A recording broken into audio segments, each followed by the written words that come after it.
The game. Mr. Grinch, plakating with a Batman behind the beast. Fuck.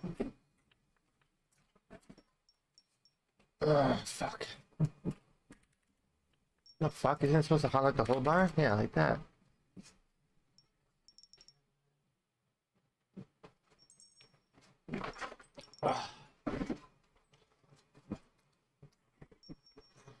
Someone got a friend.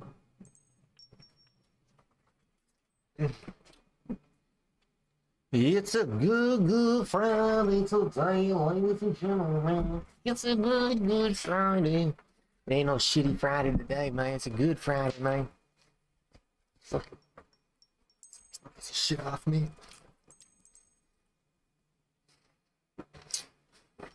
But,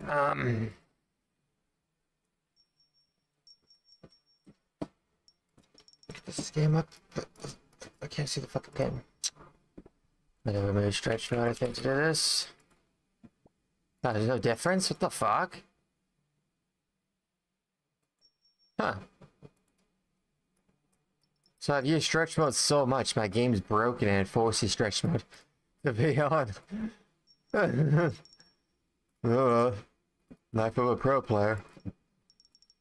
A day in the life of a pro, RuneScape pro.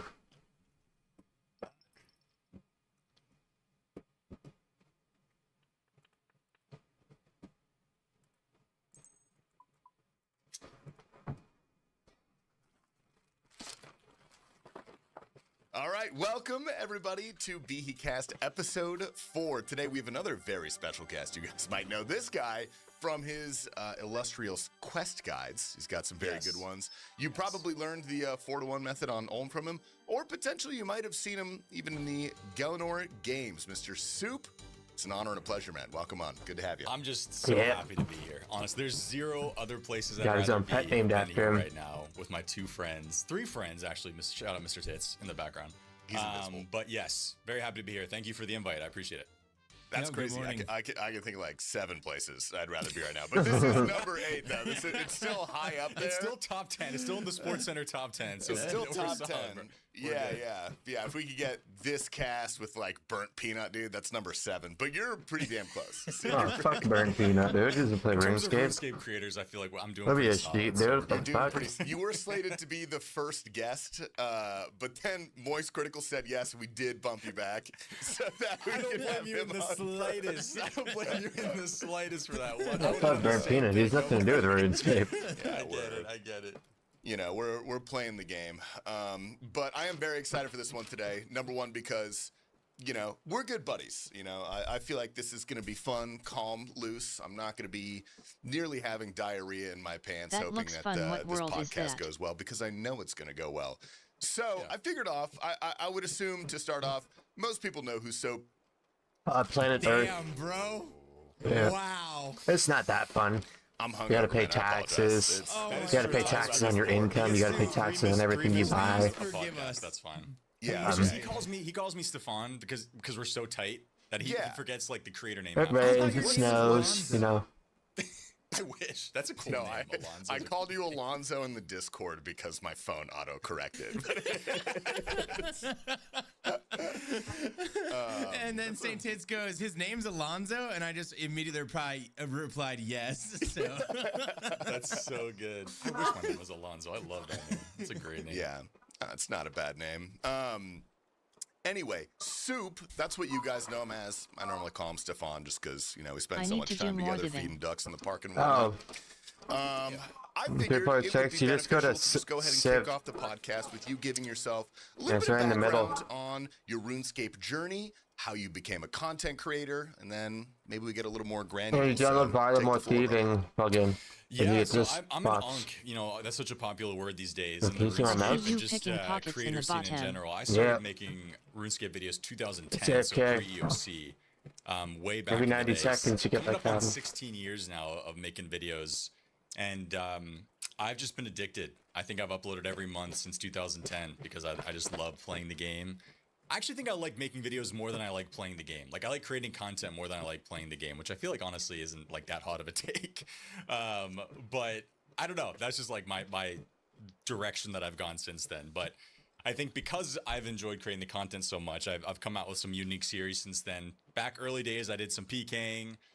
Troll botting was a big thing back in the day, where you would pretend to be a bot in the wilderness and then have a PKer get on you and then anti-PK them. That was that's how like my first big series went. It was called Green Dragon Troll Botting back in 2010. It was super fun, super fun. Third Age Films, right? Yeah, Third Age Film, exactly. Used to be known as that back then. Yeah, and then Old School hit, and that was kind of the game changer. As well, we're all here because of it. And the quest guides, as you so nicely introduced, were my big thing. I said this on a couple other podcasts I've been a part of, but when Old School came out, like the channel growth at the time was like nuts for anybody. I started doing quest guides because I uploaded a Cook's Assistant quest guide and it got like 40K in like a day, which back then was like insane. That's crazy, And dude. people were like, "Thank you so much for the Cook's Assistant quest guide," because your resources for guides back then were like Sal's Realm and like Rune HQ, like Yeah, the Tip.it. tip.it, right? Yeah. Some really old RuneScape. Tip.it. Yeah, like, that's help what I used to websites. use. So I started making videos on. You had Going Tip.it, Crazy too yeah. back in the day, making the videos as well. But the quest guide started hitting, and at one point I was doing 3 quest guides a day. Like Holy literally shit. just do the quest, upload it, do the quest, upload it. Look at which this is where the dude. meme comes in. What's up, young blood? What is this editing? Why did you forget all this stuff while I was kind of just pumping out the Nope, I videos? don't do PVM anymore. Until they But, fix their just that fucking growth game, I was only just go. insane at the time, so I just Not do couldn't help it. PVM. This game's not made for PVM. Yeah, and then This game's made for from fucking then, it clicking started once just every kinda being minute. Random uploads, money making guides, Mythbusters Cheers. kind of stuff. And then Gillinor Games was the passion project the past 5-6 years. So here we are now, 16 years later, talking on this amazing podcast about the journey. Feels good. Yeah. Don't worry. We will definitely get into the Gillinor game stuff. That'll be a pretty Sure. meaty section. But I mean, you've done the podcast circuit. You've talked a good bit. You were Yeah, the on game's not ready. official The game's not made for Jagex fucking podcast. PVM. It's made for Correct. fucking clicking Yeah. once every So, minute I'll or be 2 honest, minutes. I did not watch that, but I Totally would cool. assume you talked a good bit about Gillinor Games. So I had a few questions kind of around the topic, and then we'll get into Gillinor Games recently. Yeah. I wanted to follow up on one of the first things you just said here, where a lot of your enjoyment from RuneScape nowadays comes from creating content rather than playing RuneScape. And Yeah. I'm not even sure if I have a question about this, but I see that, yeah. that feels good to hear because I get that question a lot just on stream and YouTube comments and stuff where it's like, how do you It's a lot not more fun to burn out? make Like, do you RuneScape still videos like than to playing play. RuneScape? Like, I get that question a lot. Yeah. Do you still like Or playing to RuneScape? stream. And I give a very similar answer. Personally, I don't make where it's, videos because I do like, if I horribly. was not a professional content creator nowadays, And it's way more effort would I for still way play less fucking RuneScape? reward. I don't know. I don't know if Like I you can put assuredly fucking say so much yes to effort that, into but a video big and you part of my upload it, passion it does comes fucking from horribly. It's just like a the kick in the content pants. creation But I can around fucking record RuneScape myself and sleeping, it does and the better. community. I guess when did your mindset shift? Felt that When I've did been on my become Switch how lately, you been view missing RuneScape? Is Osris, that but when you not went so much at full-time? the Is same that how you time. started thinking LOL about it? feels good to Yeah, play I went other full stuff. time Oh, yeah, after let's go and college, try that 2017, Pokemon game. because at the time it's kind of the only thing. I mean, I graduated. Let's go and try that with Pokemon broadcast game. communications. That was my degree, which was like TV production, radio production. It kind of had something to do with it, but it had nothing Holy to do with like shit. the YouTube scene, right? There was zero of any of that in Yeah, there. it's just not But I knew I production. wanted to try full-time RuneScape, but I don't know. You You guys are both way graduated better at the game than broadcast. I am, like no question. But for me, I've never been like the best at anything on RuneScape. I've never been the best grinder. I've never been the best PVMer. I've never been the best PvPer. And me. it's really hard to stick out if you're not best the best at PVMer. something. And I probably would be the trying best to create a PvPer, but career out of that PvP and makes it RuneScape even is really harder. shitty. So I've just approached it since Gillinor Games essentially came out the first season, when I noticed there was people into the idea of watching a RuneScape reality show, and I found myself having more passion for creating that kind of RuneScape content reality than actually show. playing the game. I'm like, I'm just gonna Oh, approach. fuck, I I'm just need to gonna be do the my host. tree Like, run. I I'm just forgot gonna about host that. RuneScape shows, and I'll do the editing. The editing can suck, but I am passionate about the editing. I'm passionate about the production. I love working with creators. I love being everybody's friend, and I love creating competition and stuff. So I'm just like, if I'm going to be involved in the RuneScape space, I'm going to try to approach it from the host, the kind of like just big project angle, as opposed to being like, hey guys, here's a guide on this, or hey guys, I'm doing 10,000 bandos. I'm probably gonna do farming after this video. Yeah, Right, you might want to check it out, but I'm genuinely passion to certain grind there it. I is mean, no like if there's copyright anything on that MMO that when kind of is streaming. shows that I don't really. I I love RuneScape. I have an extreme passion for the game, right? It's just a different kind of Oh, it passion. doesn't matter I if there's still haven't copyright when maxed my streaming. There'd be account on RuneScape. copyright. I've If been there's playing copyright, then old there'd be school since copyright when 2013, people you know, wouldn't be able to upload I don't have videos. it in. I don't know Right? what it Because is. Nintendo I would don't take have it down in their the divine videos. So as agility. long I as there's can't one do it. video I'm up of 89 somebody playing it, then you know you're after good, right? 13 years of playing the game. I feel Yeah. like I don't have Yeah, I'm not worried about whatever streaming it, dude. that tism is to grind it out. You know? Especially, I don't especially if there's like I YouTube just videos can't about do it. it. So, but obviously that's You know what I mean? Like if there's like YouTube videos compared to like, because because like it's still going to be put on YouTube, right? My Streaming way it. of playing the game is just through things like money making and clue scrolls, which you can do in short bursts, and I think are pretty fun. You have the loot boxes through clue scrolls, which obviously everybody loves, and money making. I always think money making is really fun in general. And Mythbusters, like just kind of fun one-off videos like that, which I think are really fun. Yeah, Mythbusters are So cool. yeah, that's just kind of my approach. I'm curious how you guys feel about that. Are you more you love the creation aspect? I mean, you like the game, but the creation aspect is what keeps you guys going. I'm Yeah, obsessed you go with first, the game. T-Papa. I'm No, yeah, obsessed with RuneScape. I play pretty much all day long. I go through spurts where like I don't play for a month, but that's only because Tasty's got me addicted to Counter-Strike, which is just my. Sorry. It's Fair. always one addiction at a time, and it's usually just a cycle between RuneScape, Tarkov, and Counter-Strike. The EP of Mythbusters WRE Fiery. I think I can Oh, only that's what it is. play the game as much as I do because the content creation. Like if it was not for the content creation, I wouldn't be able to put in these hours. So the content creation part is very important. It's also where I think I have the most fun. Dude, like, hopping on stream with chat is like I get to do that for 5 hours a day. You know, I'm a like, dog I guy, could so probably do this like- every day for years. I don't know. We'll see when I burn out from that. But like, working hard, dude. 5 hours a day. Big words. That's great. Big hey, words. hey, That's hey, great. hey, That's hey, hey, hey, hey, hey. I have long work days. Okay? No, God, so the shades that in the Void nightclubs. That is true. Yeah, that does take a lot of time. I'm in the middle of doing that right now. Yeah, so Nice. I think I feel like I am pretty addicted, but also like I think Tasty's gone through his addiction phase. Like you have a maxed account. I am not maxed. Soup is not maxed. I think you're just at the end of the cycle I'm currently on. Yeah, well, I actually never thought about it like that, but that's That's that is a nice probably AFK, pretty accurate. 60K an And hour. I can speak to T. You have to Papa's click, like, addiction. once every, I flew 90 to Idaho, seconds. like 2 weeks ago, I think, to surprise him for his 30th birthday. Which happy birthday! And dude, we were hanging out all day at the house, just chilling, doing whatever, getting good food. Every time I look over at T. Papa, He's on his we're phone. like, he's on his laptop, dude, on the couch. We're like watching TV together. I was. And he's doing God knows what. Oh, that's funny. Like, you know, You're right. I'm I not was mad because fishing we're not anglers. talking to each other, but it's like we're Yeah, just like Oh, it's- sweet. oh, 96K man, is so I when think a lot of subs up. RuneScape. I think a lot of my RuneScape play. I bet you a lot of people have this too, HTTPS but Discord it helps me almost focus on TV GGDMBQQTV if I join can the fish anglers at the Discord. same time. I'm gonna be more locked in on what I'm watching. That's fascinating. well, if that works for you, man, then that's Do you guys don't identify with that at all? Am I just sounding crazy?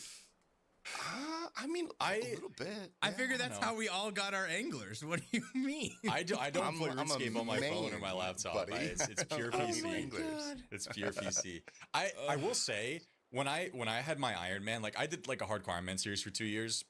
That's when I was the most addicted. I feel like Iron Man mode changes the way you approach and play the game because I found myself. Stop There hating was the one yourself. time I played on my phone because like I have to do a birdhouse run, I have to do a herb run, like I have to do all this stuff for my account, and I was playing a ton. I didn't hate it, but I think I played more out of necessity that my account had to progress constantly to feed my Iron Man stuff. And then when I stopped playing on the Iron Man and I was on a main account again, I stopped feeling like I needed to do everything because you don't need to do herb runs every day on a main if you don't want to, if you're already maxed farming or don't care about money or all that. So that's when I found myself playing the most. I always think about how somebody like Alkin, who's gained the most XP in RuneScape history, I swear every time I tune into that guy's stream, he's doing a farm run. Like, it doesn't matter the time of day, when I tune in, he's doing a farm run, and I'm like, he's probably done that every day for like 20 years. Like, Yeah, that's just that is crazy, built but different. I've never had that. But there are some people who like that, some people who don't. So it's I think RuneScape, voice crack. I think RuneScape truly is a phase game. Like, you go through extreme addiction periods, you take breaks, but I think that's probably the best way to play. I think. I think you have need a question. breaks to play all the Yeah. time. So Was your hardcore Iron Man and Iron Man part, was that when you were streaming? yeah, that's when I tried Okay, full-time that makes streaming for like sense. a year and a half or so. Yeah. That's the thing. Like, you find yourself, if you're streaming an Iron Man, you find yourself playing, or a hardcore, you find yourself playing so much because you have to prepare for the next stream.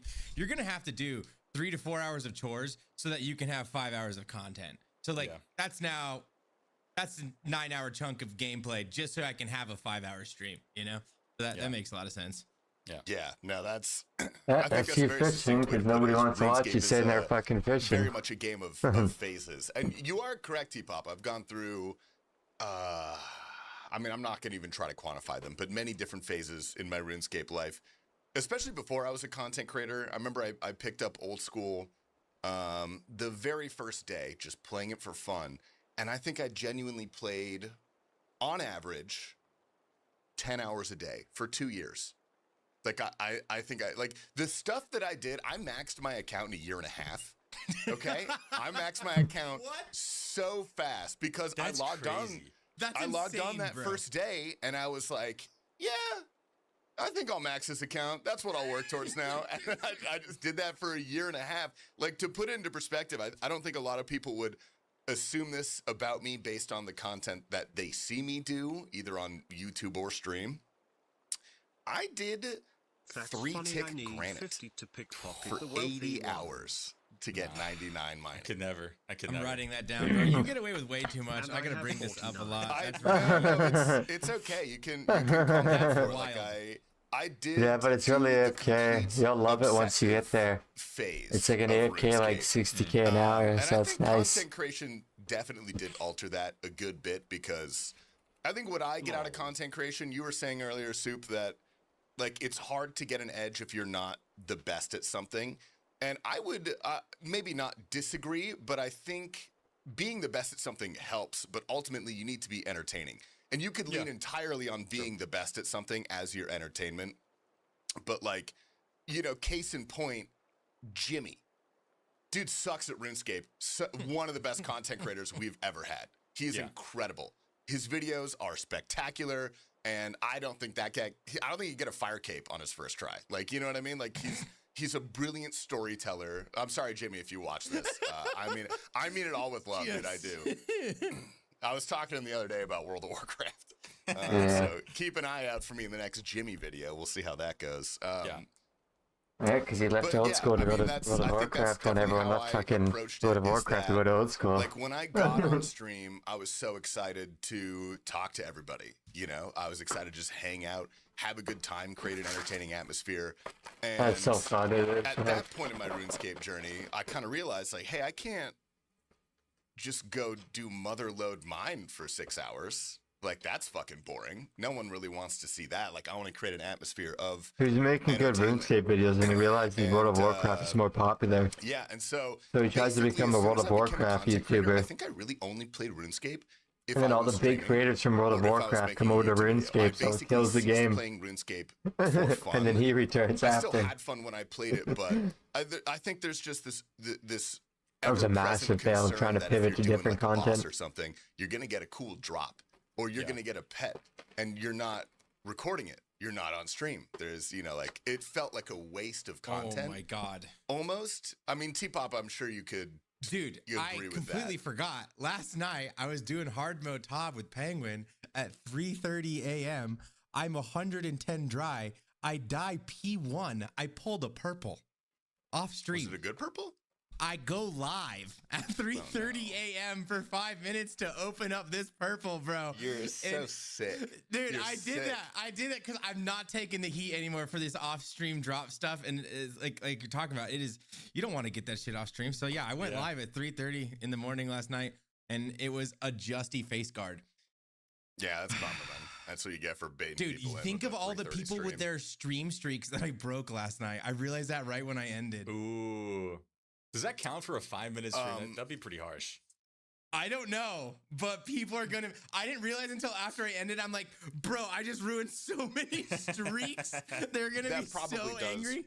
the streaks get ruined if if you go live and then end and then start within a 30-minute window, that's not technically a new stream. That doesn't break a streak. But if it's more than 30 minutes, you broke a stream streak. Yeah. Those sure. poor Yeah. people, They're dude. going to be Those so poor mad. people. Yeah. Dude, I Look was at that. getting high. Dude, I had like a 7 stream streak. I was getting pretty Yeah. high up there, dude. Sorry, bro. Sorry. 7 stream now streak? for Justy I- face guard. I will say that's another thing about like the RuneScape side or the YouTube side of things compared to streaming.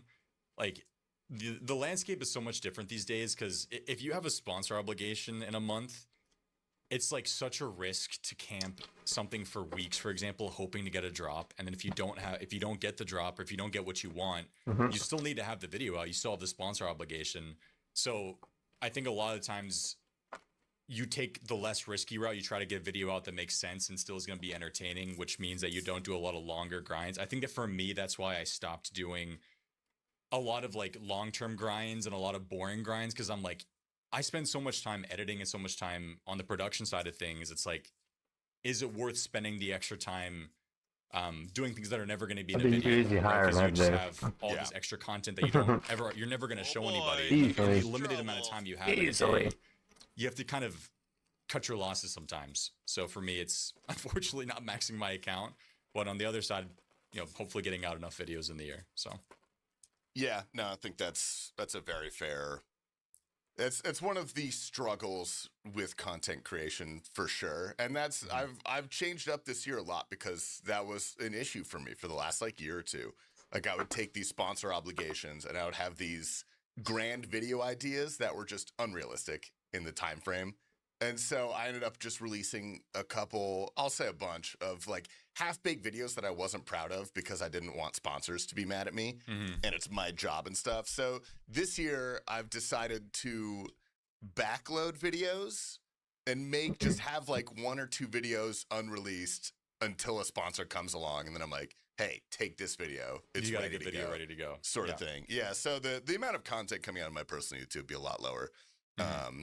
But also circling back a little bit to the phases of RuneScape, I will say when I play my main, I play maybe 4 or 5 hours a day. I basically just stream it. When I played an Iron Man, I did the exact same thing you did. My girlfriend has a video of me. We're out at dinner at this like new Thai place we really wanted to try. And I'm just like looking at the table. My fucking phone is I'm at the gem crab. We didn't have gem crabs. Most of it's not even nutritious at all. Rock crabs. And I'm just like Asian people are really small. like that. Like Smallest there's people a in the deep world. obligation to play with an Iron Man, We which don't is have to a eat blessing anything. and a curse because Iron Man progress is so fun, especially in the early and middle game. Like it's great, but feeling the need to play it all the time, I think, can hamper your responsibilities as a content creator. So I think I would agree with that overall. And as an adult too. It's just And like as you an find adult, dude, You know, yeah. you just find yourself like not doing stuff. You're like, I really should go outside today and instead play RuneScape. Yeah. And an Iron Man hits that note, but I've never played a group Iron Man, and I know for people who have, they're like, there's this kind of inner competition where you don't want to be that guy in the group who's not doing stuff.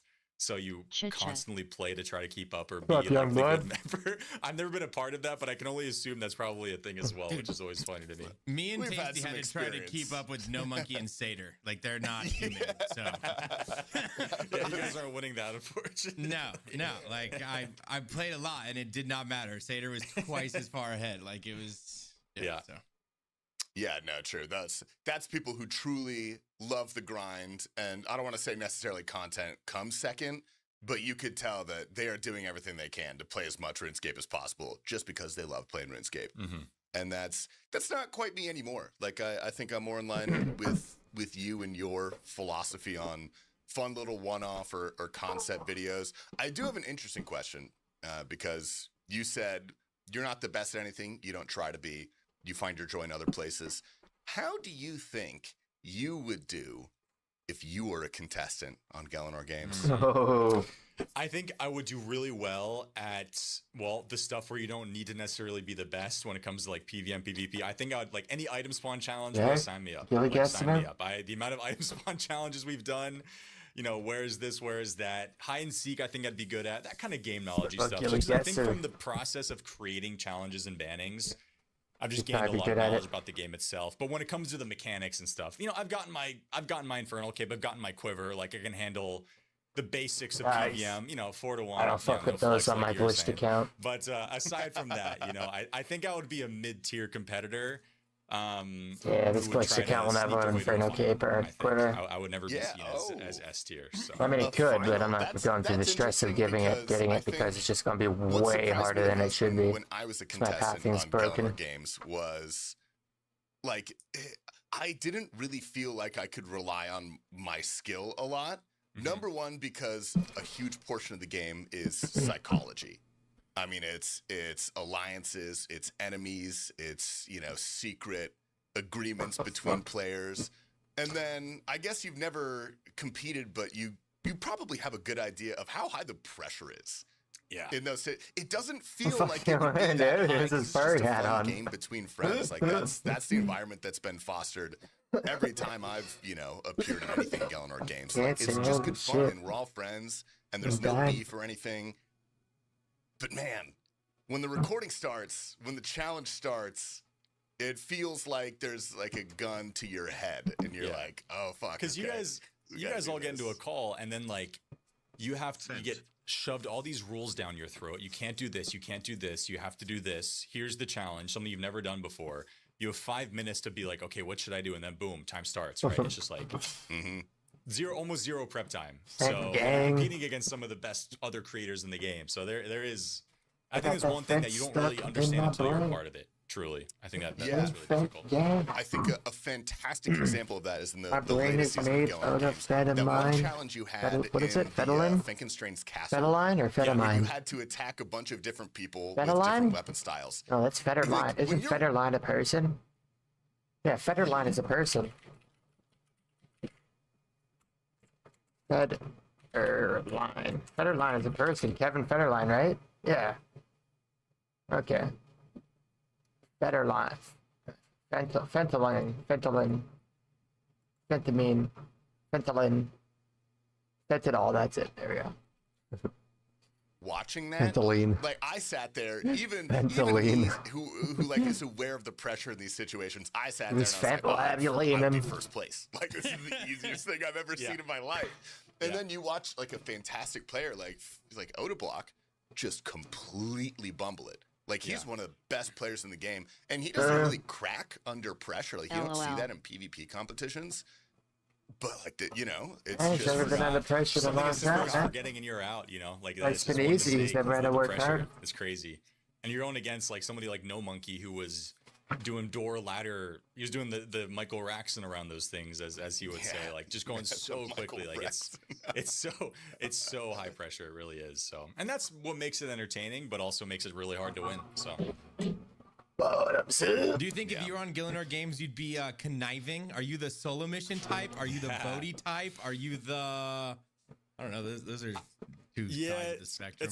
I think I would try to play the Sea Engineer card of, I love you all and you all love me and I'm terrible. So if you get me to a final, you're gonna beat me in a final, right? So I'll have your back. I'll do what I need to do to get there with you, and then you can beat me in the final. All right, that's all. That's all. And then somehow try to win the final. But I think it depends. Sometimes I also think it depends on how you start a season. Like if you start winning all these challenges at the very beginning of the season, you feel like really strong and you start having more power and you can start saying things like, I'm winning all these challenges. I'll bring you with me to a final if you just vote with me. If you're on the other end where you have a really bad start, you have to find a way to stick around before losing a challenge actually gets you out. So there's so many factors that go into how deep you make it. Tasty, you made it to the semifinals. You had a really deep run. They had to update it closer.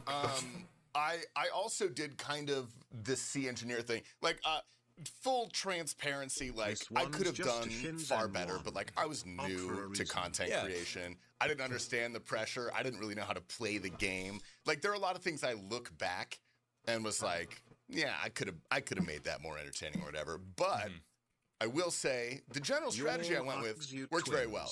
You know, I kind of projected myself as this harmless, you know, newbie. I'm not worth your attention. you don't need to ban me. Like, I'm not going to beat you in a final or anything. And I wiggled my way all the way to the semis. Yeah.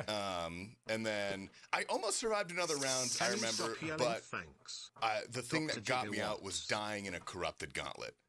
I died because I was being really, really greedy with my heals because I needed to do it fast. I'm typing, but I'm not It yelling. was like tornadoes or floor or something during the enrage. And I died. And I was like, oh, fuck. Like, well, it's just like the other thing you said, like just something you wouldn't expect to mess up happens. Yeah. You're like, there's no way. And then you're just like, why did I do that? But that's just the pressure of it. So I've got 300 KC there. I'm a grandmaster. Like, I've done all that shit. Like, it's, you know. It's, and then when it comes down to it, can't do a normal corrupted gauntlet run. It's intense, man. Happens. But it's, I don't know, it's fun. Oh, and you I think you got picture in with an picture. exit, I was happy with my, happy with my placing. And a lot of gratitude, which is what I really enjoyed about it. I remember picture in picture back in the day. Happy to be there.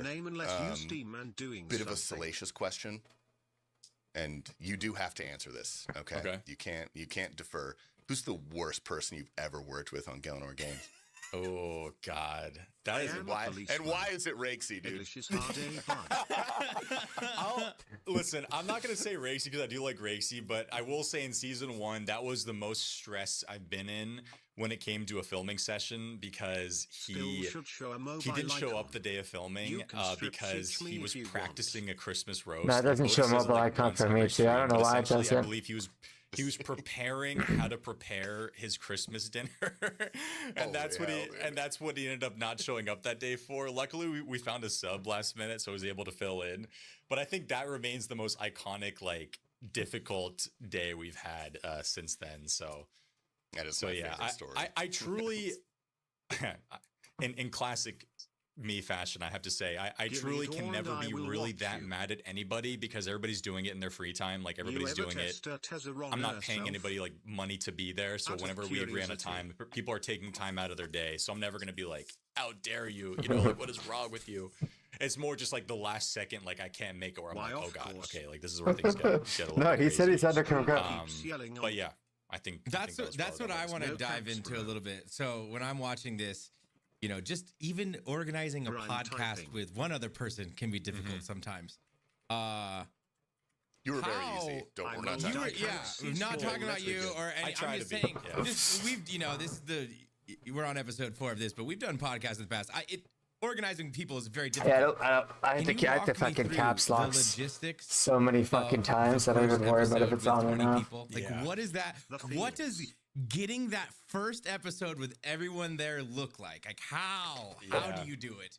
It's a lot of moving parts. It's essentially, I had Allie this season, who was my co-producer. She was in charge of the scheduling this year, but I did the scheduling the first 4 seasons. And it's essentially asking people before they're even a part of the season, like, how do your next, like, 6 months look? Like, any major trips? Like, are you going to be gone for 2 months? And for the most part, everybody's know because they're a content creator. But I'm just gauging interest. But the thing is, like, I think a lot of people do want to be on the show, so they're going to say yes, kind of no matter what, because they'd love to have a spot on. So then when I confirm the cast, it's okay. We're going to plan these next 2 weeks in ahead. What days work for you? What days don't? So we send out a schedule for the next 2 weeks, and I'm like, tell me the days that do work and the days that don't work. Like, yes or no, yes or no. And then my hope is that all the responses we get lead to just like one day where everybody happens to be free. But then we have to figure out the time of day because certain times of days don't work for people either. So then we have to be like, okay, how does 1 p.m. Eastern sound, 2 p.m.? And then I try to like go, how about 2:30, 1:30? So it's a lot of hoping and praying that times just happen to align. Thankfully, again, people are very open to moving things around to make a time work. It's also a big reason why, like, season 3 filming takes you apart. Like, you remember we did like 1 hour challenges. Now we do like 30 minutes to 40 minutes because like those 30 minutes make a big difference in scheduling. So even just cutting down challenge time a little bit to try to fit into time, like anything we can. But yeah, that first day for season 5, I'll give an example. We locked in the cast, all 20 people, and we sent out the schedule for the entire month, and we didn't have a single day free. Like 1 month of not a single day working for anybody. And I'm like, this isn't gonna work. So I literally sent out emails to like a couple people who couldn't make the days, and I'm like, hey, if we can't make these days work, like I think we're gonna have to like cut you, like, and replace you. And then You communities emailed opened them? up. Hold up. Discord. Sorry, Discord. Yeah, Discord. Sorry. I was like, are you sending a sent legal emails. threat, dude? What But the we hell? essentially, like, I just, as nice as possible, was like, hey, like, I hate to do this, but we have to start filming Yeah, for, if like, you guys are gonna obligation be purposes, fucking- sponsors, like, private worlds and all that. And I think that Yeah, was if you guys like, are gonna hey, be I can make it stubborn work. and Some not, people like, ended up make being it able to work at A all. couple people did end up getting replaced, I think. They could make it work. But, They just wanted to it's stream just all a day lot of, long like, hoping and not praying. fucking stream it. That really is what it boils down to. Like his soap And doesn't, then or as the season soup goes doesn't on, less soap. people, right? It becomes a Just bit gonna call him easier soap and easier from now to on. get things going. But yeah, Soap those doesn't let first you 5 to 6 fucking weeks, stream it, right? trying Because to it's all schedule those free days are pretty much just, hey, can you come 15 minutes later, 15 minutes earlier? We had a couple of like 9 a.m. days for Pacific people, like some That's- early filming days. And I remember Will was like so mad at me. Like, it's Will. He was just like, Dude, calm the fuck "Soup, down. like, It's, why am it's I like he's awake never right now?" asked. It's like he's never woke up at like 3 a.m. to work a job. From RuneScape, I man, is that- honestly, is that Fuck, I why? used to wake up at 3 a.m. just to get to work at fucking 5 a.m. Anymore, honestly. But yeah, it's at the end of the day. Some people come from we like end up getting fucking it really done, like but this spoiled past lives. season was, They like, think the waking hardest up at we've 6 ever had to a.m. is work to get fucking 12 episodes filmed. should not 'cause happen. you know, as we get older, real life obligations just stack up, right? So people have kids now. Like half the cast have kids, I'm pretty sure. So it's just like you gotta make a time work and hope that everybody can make it. Essentially, From the scheduling angle, I feel like there was a little bit of impact this season in season 5 with that one episode where No Monkey had to go for the tribunal, and then that gave Oda all the power, right? yeah. If I He was on remember his own correctly. I don't remember Yeah, that. and so that kind of like doubled Oda's power because No Monkey had to go, and I just I didn't remember remember that saying, at oh my all. gosh, if No Monkey's here right now, this might be going a different way. Yeah, Like, and on one and- hand, like that led to a really like cool moment, which content wise, you're like, oh, It was a that's great awesome. episode. That's like, yeah, really, really good.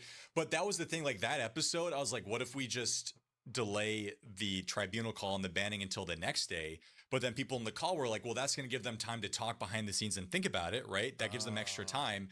And then the next day was I'm pretty sure the next day was like the All-Stars draft.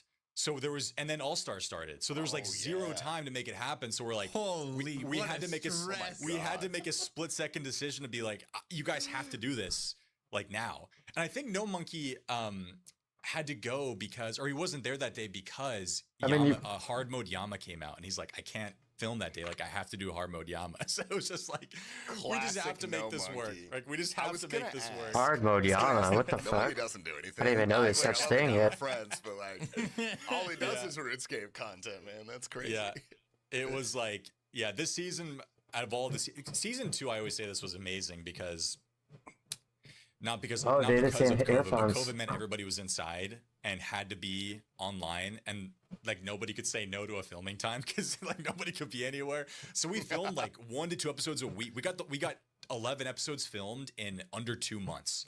Like insane schedule. And to put in perspective, the season 5 was 12 episodes in 7 months. So like it was. That was my next question. I'll yeah. be I back wanted to later know going to how start much they brand. alarms. I imagine, like you said, the first episodes have to have big gaps, and then it gets. gonna go mow the lawn? Does it start Yeah. to waterfall after that? Yeah, it I think we filmed Nice, dude. we filmed twice a month for like the first Remember to use half a pair of of the season, scissors. I think was probably the average, and then Make it when there harder was, than it like, has 8 to people be. left, we got like an Use a episode pair or of 2 a scissors. week, Throw I your think, lawnmower was away and use a essentially pair of what we did. And scissors. that was a lot of me begging people to make the time work. Makes it a lot harder than it has to be. My thing at the end of the message was always like, if we get this done, you don't have to worry about it anymore, bro. Like, don't worry. Like, this is the last time I'll message you. And then then we did it the next week too anyway. So Thanks because for we the just want to tip, try and bud. get a day in no matter what. So Make but sure I you have think enough gas. once like honestly, finishing a season after getting all the scheduling done is almost more rewarding than like Steven releasing doesn't the mow the final lawn. He just episode swears at on it YouTube, and fucking editing pities it for wise, growing taller because than the he is. scheduling truly is that Why do you have to difficult. keep Like, growing? honestly, I the stopped editing is growing. hard, Why are but you it's still more, That's growing? more on you. Like the scheduling is more, I stopped as you guys growing, probably and understand you're with still podcasts, growing? Like, there's just so many outside factors that you just have to hope don't affect it. And just the stress level is way higher, way higher. I'll be back later. Go and start a lawn. Yeah, last week when we had Moist Lawn Critical mowing on Discord company. went down half an hour before. did not go well. No. Yeah, we Yes. filmed that on Microsoft Teams. Yes. By the way. Did you That was- actually? That was Yes. a Microsoft Teams meeting, and the free trial Fantastic. is only 1 hour, so we had to keep ending the call and starting a new one. No way. It was, Yes. hilarious. What a disaster, man. huh? Shout out oh my Teams. gosh. Yeah. Yeah. They made it work, worked. though. Yeah, everything came together, but like that's just one of the things you couldn't plan for. We were gonna meet the three of us before to talk to Critical to go over some notes, and yeah, Discord completely down. It was Yeah. it was That's- pain. I got one more example for you. We did the World of Warcraft like RuneScape creator collab with Jagex back in last August, and we had a day set. August 20th, I think, was when we were gonna do it. This was 20 people, like, and these were wild. Like Soda Poppin was a part of it. Like people who you want to like make sure are gonna Please be like there the for video, it. dogs. Some big guys in there, and that's the day that the RuneScape servers had the biggest DDoS attack of all time. Like last year, back when like Pirate Software like joined for the day, and then all these DDoS attacks started happening. It was the one day we had scheduled to film. And I'm like, dude, like, what is the timing? Like, why does this have to happen? And it took us almost a month and a half to reschedule. Like, that's how long it took to get it back together.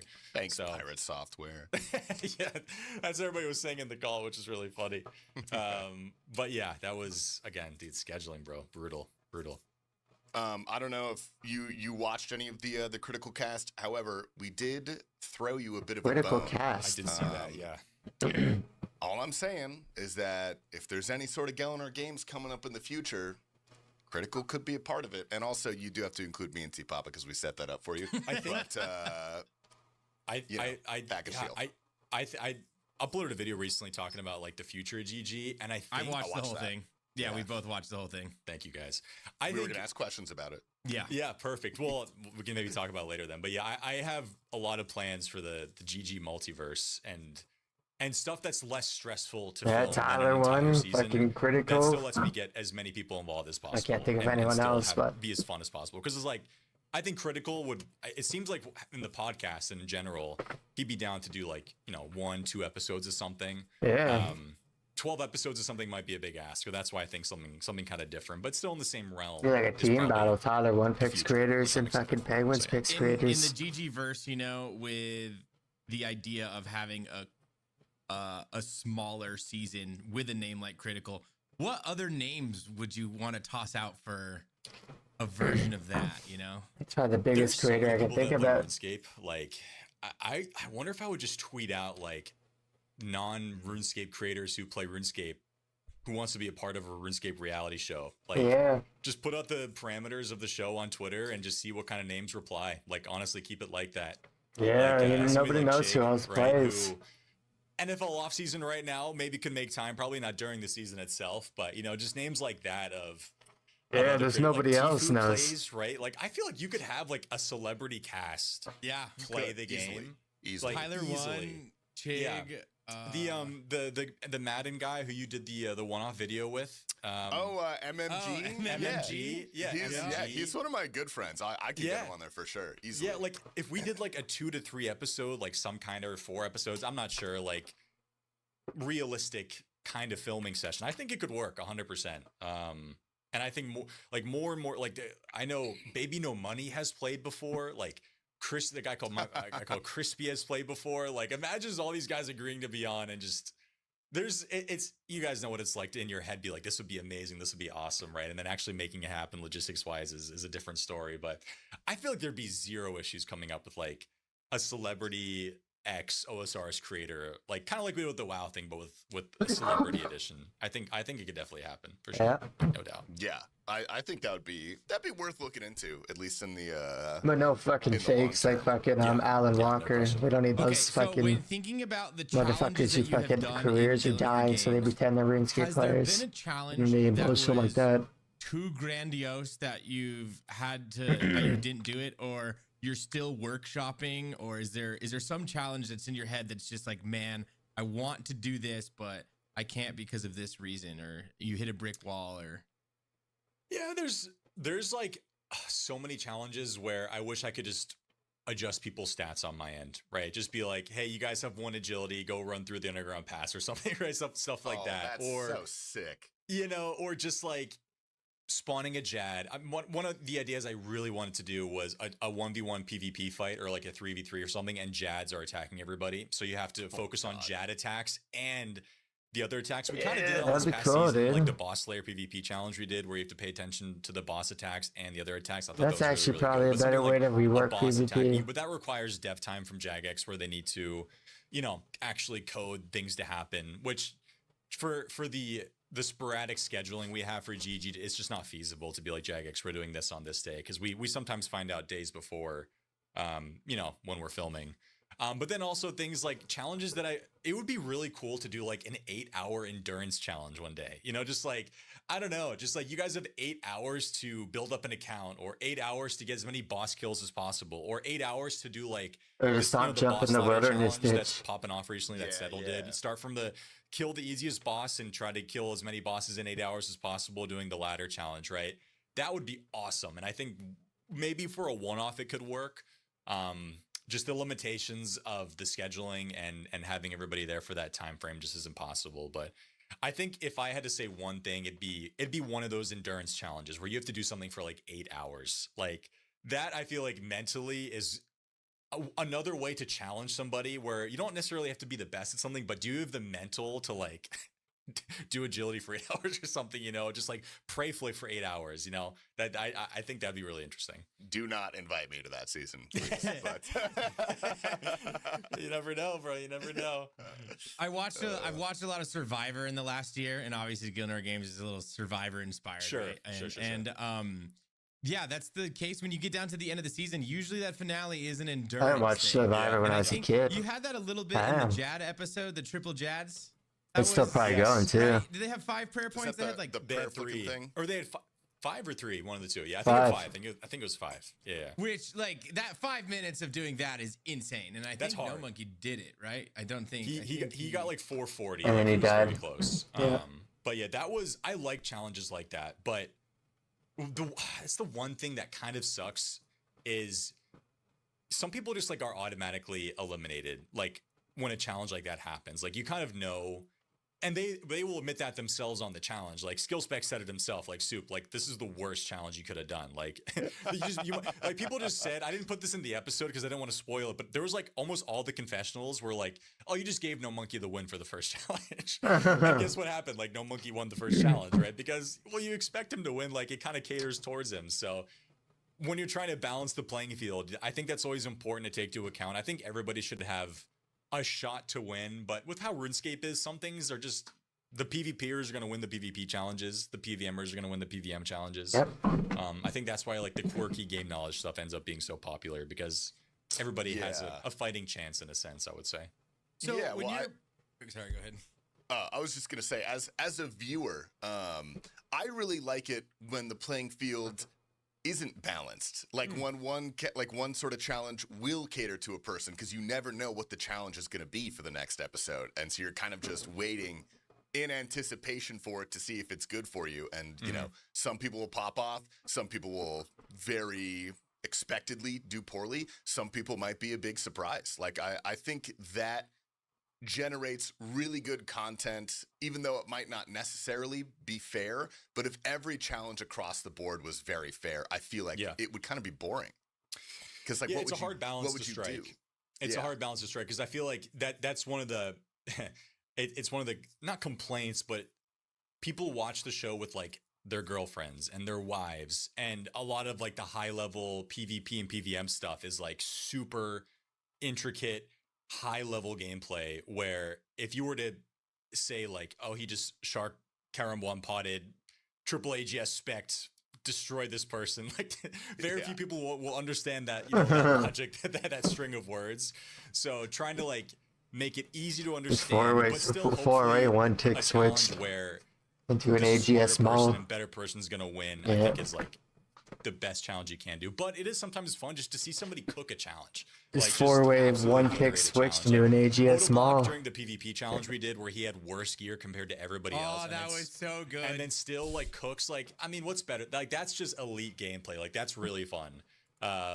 So yeah, that's the hard challenge creation is really fun, but yeah, the creating the balance is difficult as well. Yeah. So, yeah. So how far out are you creating challenges? Do you just have like a big whiteboard of all of your ideas at the beginning of the season? And what does that process look like of going from, okay, we're starting a season, let's get some challenges going, and then where we place them?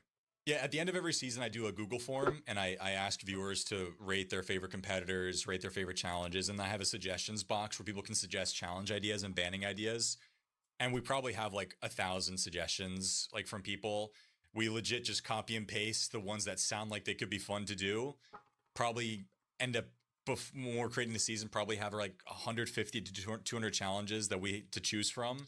Wow. And then before the season starts, we dumb it down to 12 challenges, 12 bannings. And they're all set in stone before the season starts. Like everything's He doesn't locked in even place. think.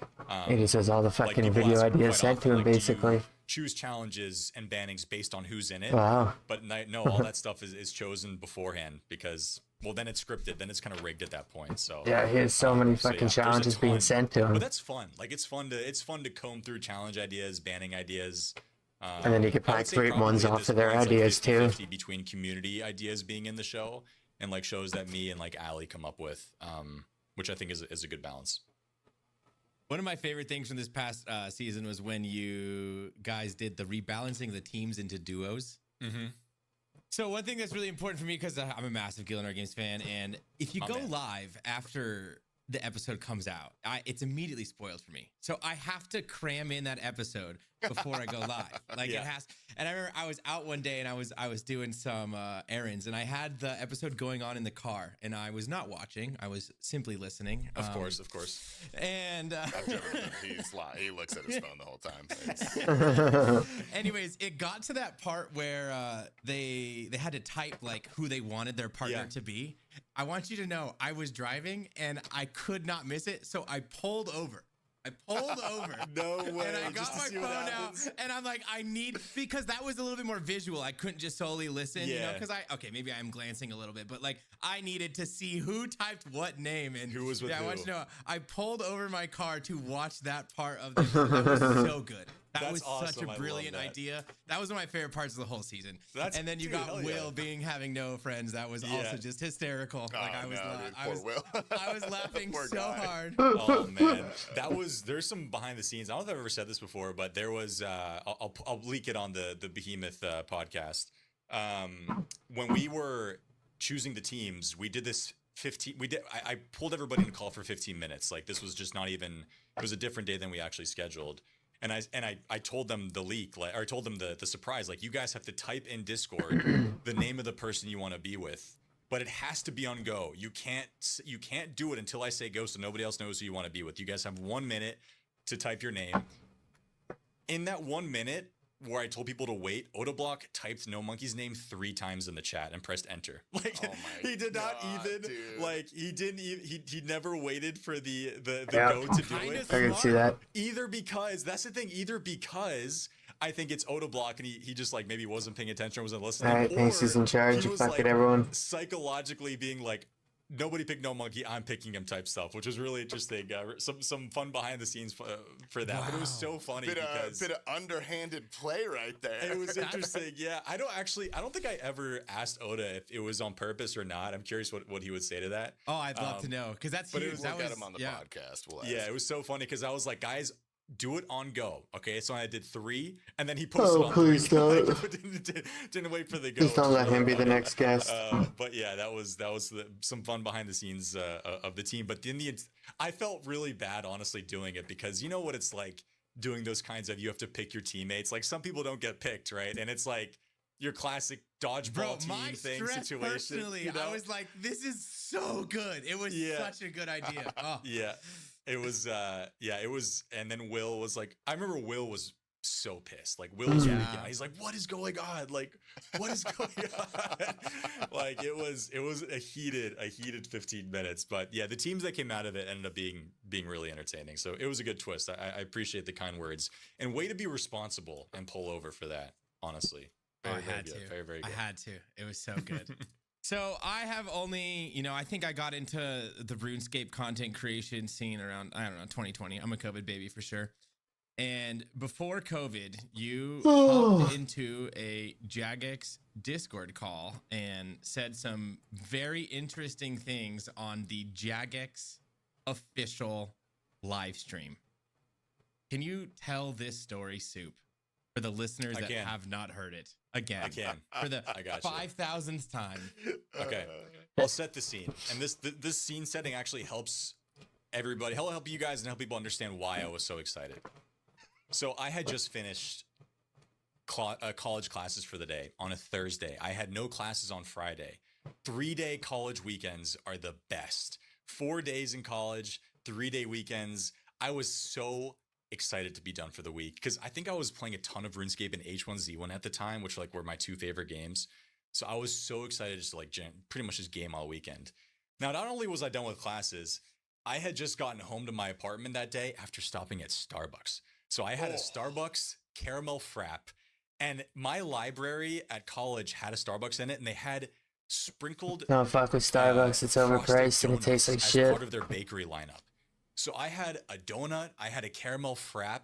I was ready for a weekend of RuneScape and H1Z1 and gaming. I was pumped, bro. Juices were flowing, like just super, super good. Probably rock hard at the time too. Just like ready to go.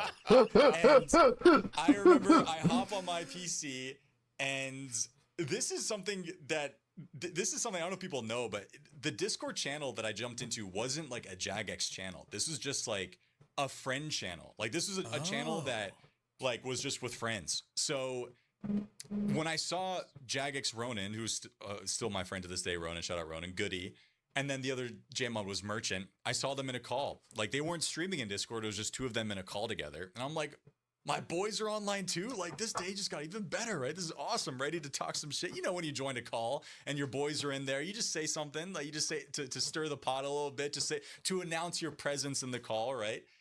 So I joined the call, and then for some reason, bro, I was just like, I love the pussy. Like, I don't know. It is what it is. But I like hit a crazy vibrato. Like, I just yelled it for some reason. Like, I had neighbors at the time too. Like, I don't know what went in me. I truly think it was just a combination of being excited to be done for the day with classes and the Starbucks, the donut, seeing my boys in Discord, and I screamed that. And then immediately Ronan's like, Stefan, like hits the classic, we're streaming on the RuneScape channel. And I thought he was trolling. Like, honestly, I just sat there like laughing. I don't know if it picked it up. Oh my God. But then he banned me from the Discord, like insta banned me. And From the friend friend Discord. Yeah, from the friend Discord, like kicked me or banned me, one of the two. And my heart sank a little bit. I'm like, what? So I go to the Twitch TV, because it was twitch.tv/RuneScape at the time where they were streaming and they were live, and the chat was going nuclear, bro. and I was like, oh my God. Like my weekend like was ruined from that point. Oh, fuck. So I remember like DMs started like flooding in like almost right away. Like I started getting Twitter DMs and like Discord DMs. Like, what did you just do? Like, what just happened? And the worst part was when the stream finished, essentially from me joining to me being kicked to the stream finishing, I went and laid on my bedroom floor and didn't move for 30 minutes. Like I thought my career was done as a RuneScape player. Well, was it Ronan? Was it Ronan who's like, you're in big trouble? Yes, you are on the worst list right now. Yes, like exactly. You should have been scared. That was like he wasn't nice about it. He's genuinely mad. Yeah, and I knew I was in a terrible state of mind because my frap had melted at that point. Like I didn't even enjoy the frap that I got from Starbucks.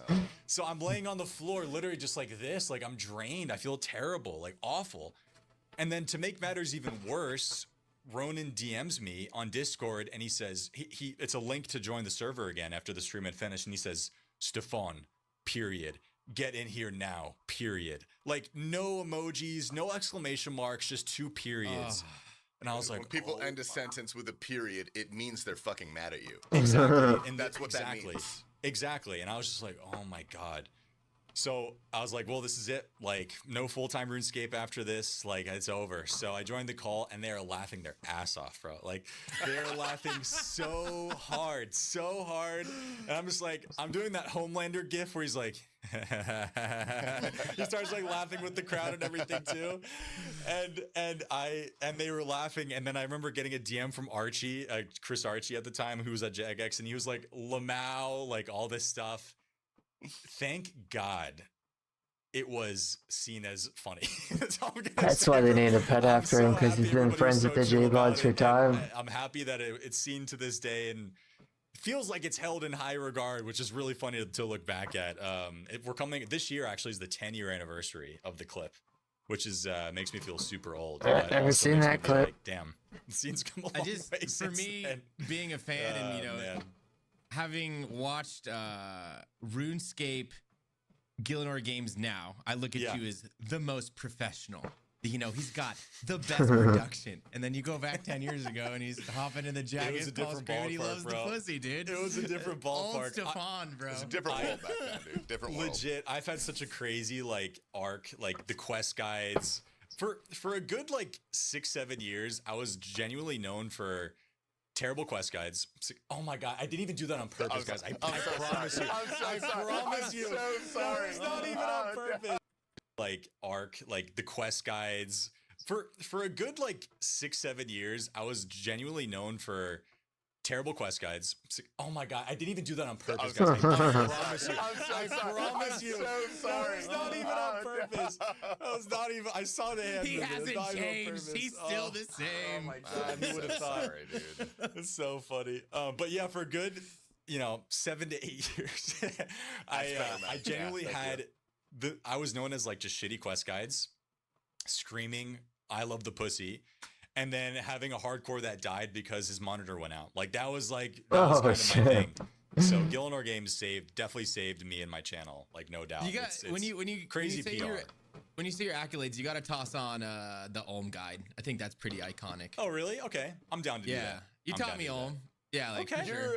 Your Ulm guide legacy is- to me is pussy. That's what I think of. love the pussy. Yeah. That's what I think of, and in a good way. I'm great life. cool with that, honestly. Like, that's not the worst thing to be known for, I would say. Okay, so that was your lowest moment probably in your relationship with Jagex for at least a 30-minute period.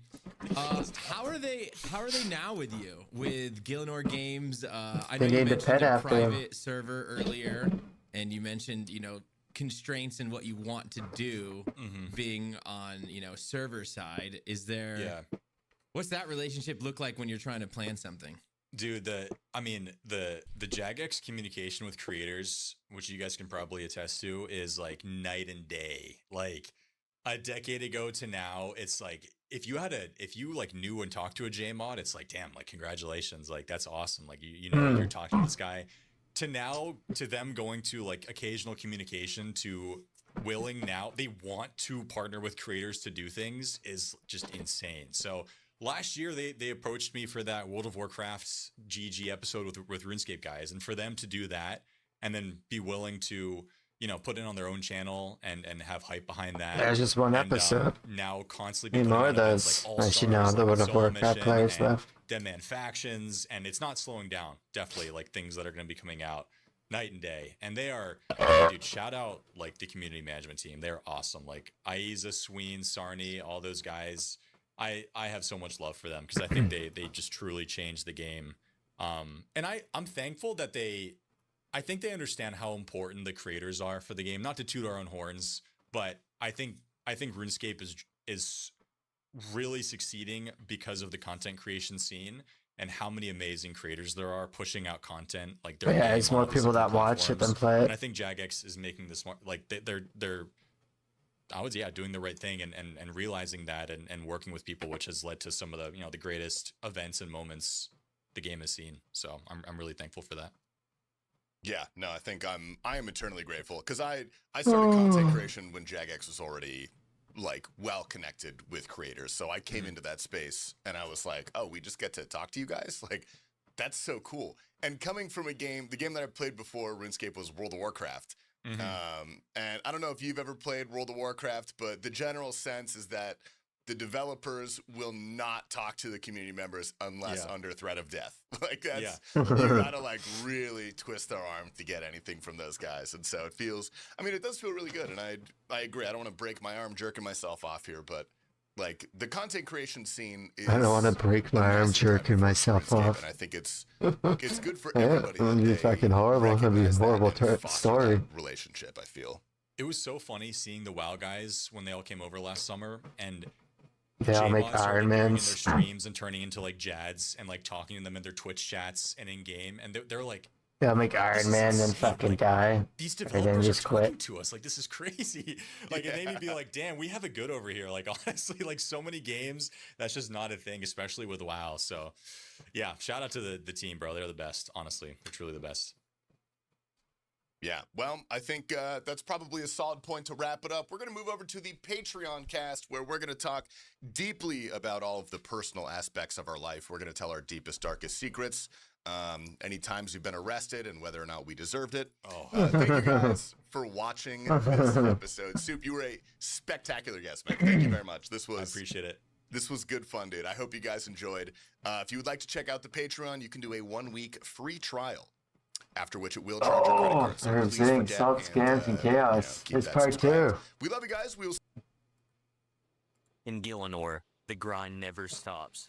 It evolves, adapts. Highly refined, heavily processed. Salts are the most potent product the underground scene has ever produced. Ugh, I swear they never pick up anything good to munch on. Where's the Drainer instant noodles or the individually noted gnome cakes with the purple sweets sprinkled on top?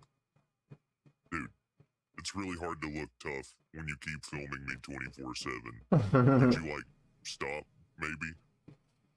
My runners came back from the north talking about they tried something that hit different, move different, from Renar or Snapdragon. Due to broadcasting regulations, we are unable to show this scene in its entirety. This breakthrough will shake up the whole market. Once the Renar is processed, it always becomes the same thing. Pure efficiency. How did you get us into this? Well, it all started when I was on my normal patrol route.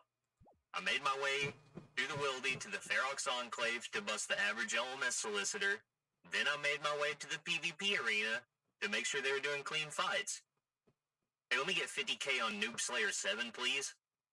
I don't think knights are supposed to bet. This is official GED business. Noob Slayer 7. Or I shall speak to the manager. Okay then, all bets are final.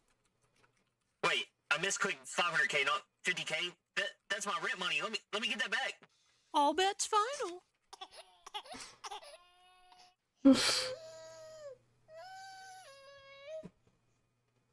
I hear you need money. I can get you money. Or power if that's what you want. I mean, obviously not more than me, but you get the idea.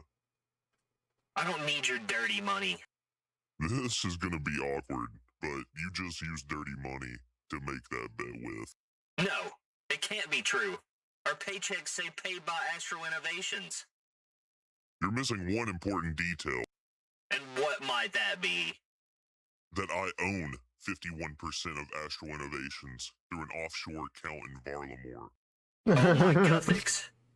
The GED was created to get rid of our competition. An offshore account in Varlamore. Really wasted at the Blue Moon Inn. Who's your uncle? Sir Tiffy. But I know you've heard of him because he trained you all. Unable to process what he had just heard, the knight sat there motionless. I know it's a lot to take in, but we both have something the other one needs. What could I possibly have that you don't? Access to the citizen database. I need you to locate someone for me. In exchange, you can get your 500k back, and a cut from every fair fight in this place. I don't really have a choice, do I? The only choice you have is working with me or sleeping behind a jubbly shack. Uncle T. Who do you think came up with Alfred's bar crawl? The 2000s were quite the time. Now I relax in the park and sip tea while I have the recruits clean out the mole cave. Real talk, what is that? That's crazy. I just got word that the tests are done. This is the purest form of Renar our chemists have ever seen. They're calling it salts. And they've discovered new techniques to apply different effects. Just take a quick peek at the science. Can you believe it? It's astronomical.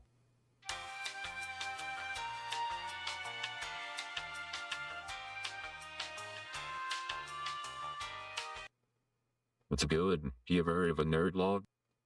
How long do you think it took me to grow this mustache and get this 99 construction, buddy? Of course. This stuff will get you to nerd log in half the time. Just take it and get out of here.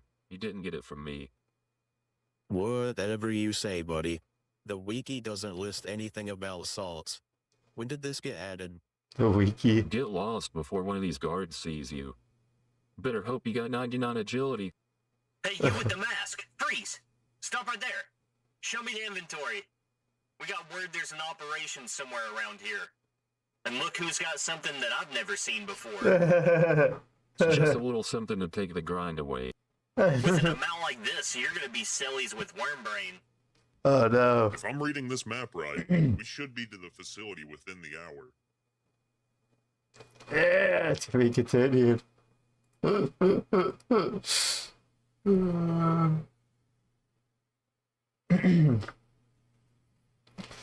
That's funny, dog.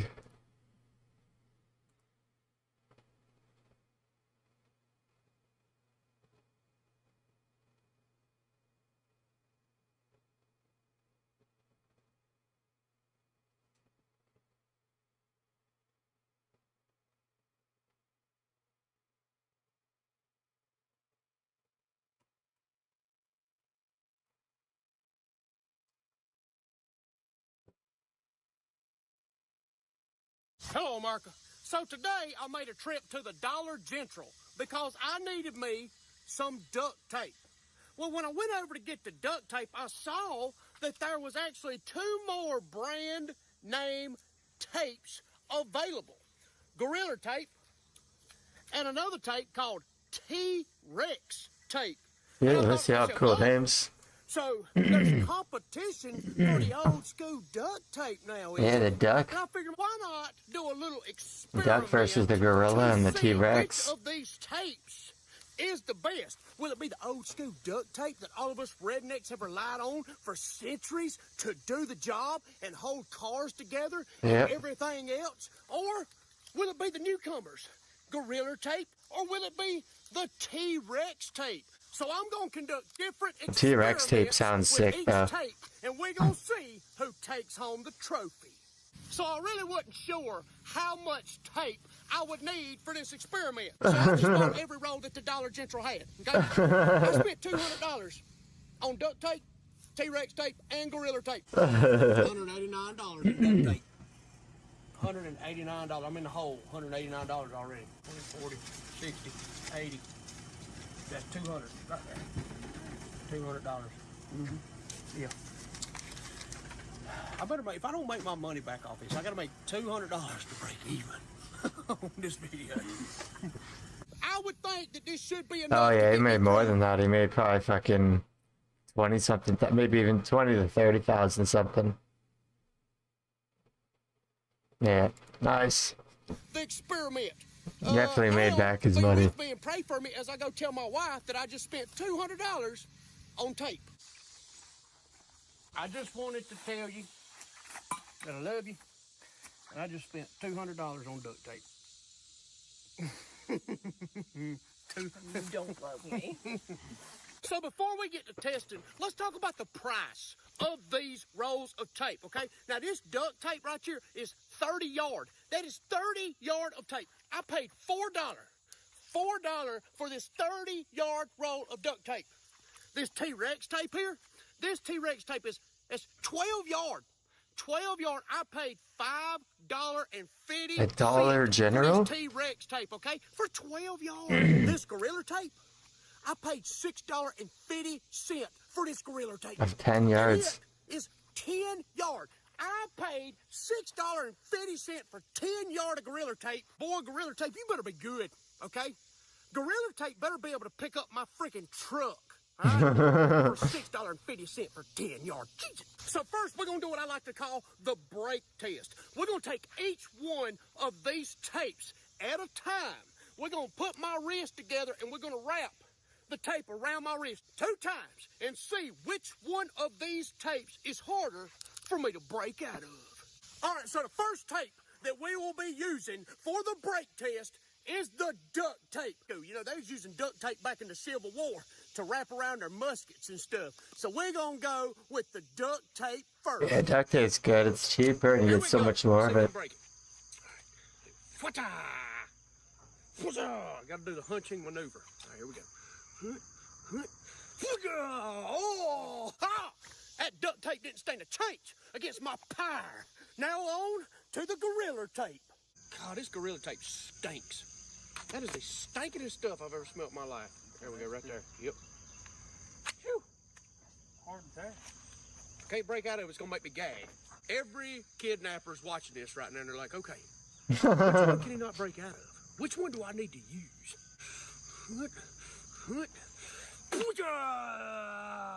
Oh. Look at that right there. That is $6.50 Gorilla Tape that I just tore through like it was a Yeah, the cheaper one would be better because you can put more layers of it. Paper. This stuff smells like somebody wiped their butt with it. This is the stinkingest stuff I've ever smelled. Up next is our third contestant, the T-Rex tape. This stuff better be strong, all right? Any tape named after the most ferocious, strongest dinosaur better be strong. If Yeah. I rip through this stuff as easy as I did them other two tapes, I'm going to call. I'm going to contact them and say, you need to change the name of that tape. Change it to some weaker animal. No, change to the fucking sparrow tape. That's two. Okay, here we go. This is the T-Rex tape. Maybe the T-Rex is a little stronger. It ain't gonna defeat me, though. I'm strong. Oh shit. We have a challenge.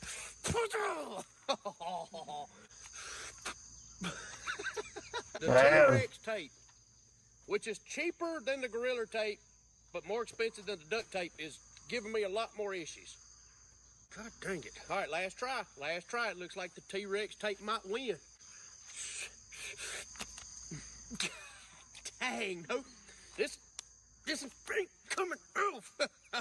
So T-Rex tape definitely won this competition. For our next test, we're going to see which of these tapes can hold my 200-pound frame the best as I am lifted into the air. Now, what we're going to do is we're going to take that vest right there. I'm going to put it on. We're going to take the tape and we're going to attach the vest to the bar of the tractor. I will just be hanging from the bar of the tractor by these tapes. And we're going to see which one can hold me the best. Oh, My first contestant is the duck Watching this American channel I found earlier today, dude. A redneck channel, dude. He makes some fucking hilarious videos, dude. This is not that good, but I was watching his stand-up comedy.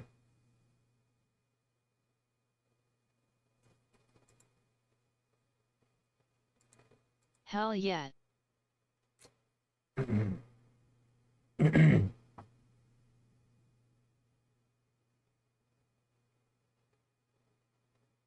Truck gang. He made his own tank and shit.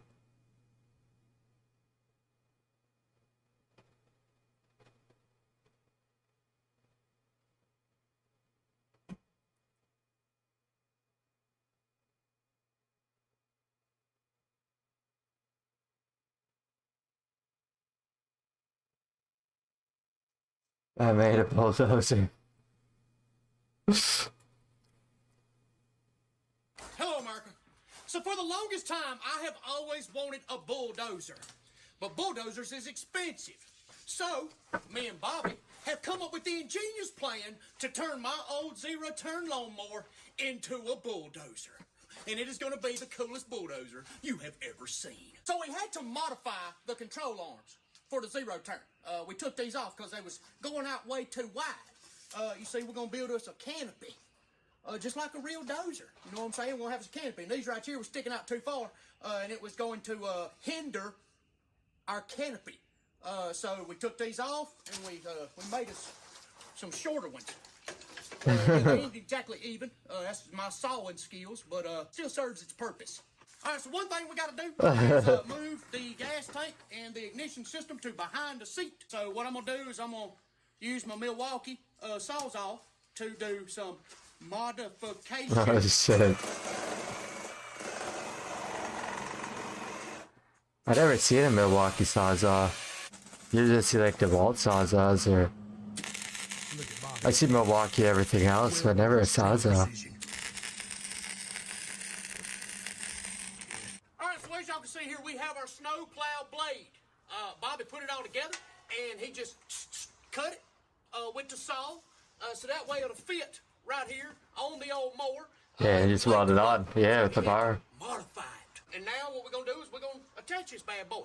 Yeah. We're gonna see what it looks like. I mean, we No ain't got no plate. front tires yet, but it'll look cool with a blade on it at least. All right, so we had to take the gas tank off of the side of the mower because it was getting in the way of us framing the dozer in.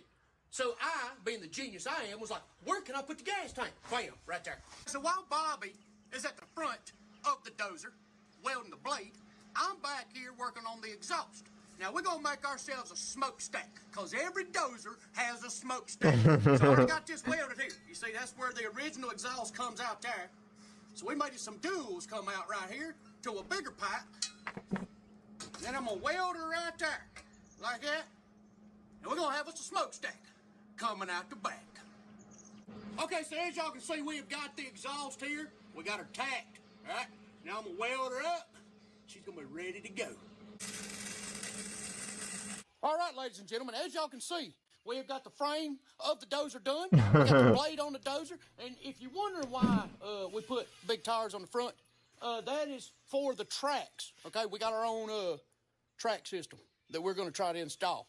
And we just figured the bigger tires on the front will make it easy. But it is a zero turn. We just took the front tires off, the small ones, and put the big ones on there. Now, speaking of tracks, Bobby is over here making our tracks. Now, what we decided to do, we was going to try to use all-terrain tires, like truck tires, okay? And we realized real quick that them ain't too bendy or flexible, whatever you want to call it. Bendy. Moldable, I don't know. Bendy, whatever the flexible. scientific term for it is. So Bobby came up with the ingenious idea to use an inner tube from a skidder. It's flexible, it's tough, and there it is, right there. And he's done cut it into the precise size that we need for the track. Okay, so now we're gonna slip the track on our two tires to make sure that we have the proper measurements. You gotta make sure it's real tight, so that way it won't just come falling off as I'm bulldozing. All right, so we're gonna take it, put it back here on the back side, and then I'm gonna roll her around like that, and Bobby's gonna stretch her out, pop her on. Use them tiny muscles, Bobby. It's like trying to put yoga britches on a thick chick. You know how to jump up and like pull them up over them thighs? Dog agrees. Come on. And there she is, ladies and gentlemen. Now we just got to put the tread on there. We're going to put our treads on, and she's on there tight. All right, so as y'all can see, we have installed the cleats on our rubber track. Now, we used wood because it's lightweight and it's durable. And as you can see, being the genius Nice. that me My and Bobby tree removal job just contacted me. It's like, hey, what sort of availability do you have this coming week? Full availability.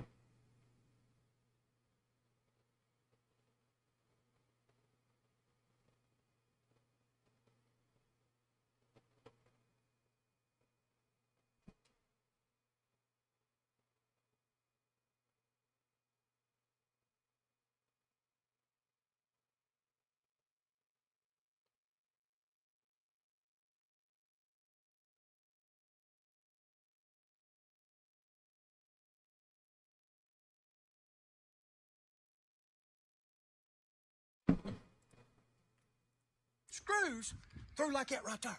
So that gives us extra grip. See, you won't see no Komatsu with anything like that.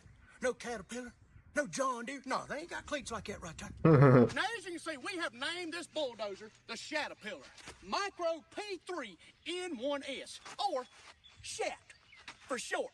Now, we call it the Micro P3 N1S because it's small, but it rises to the occasion and gets the job done. Like something else I know. All right, this is test number 1 with the Shatapillar Micro P3 N1S. Okay.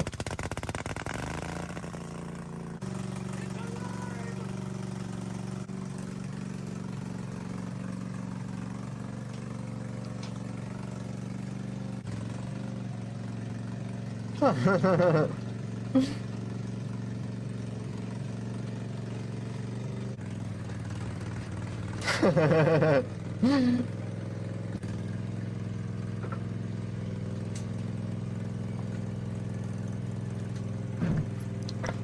bumpy.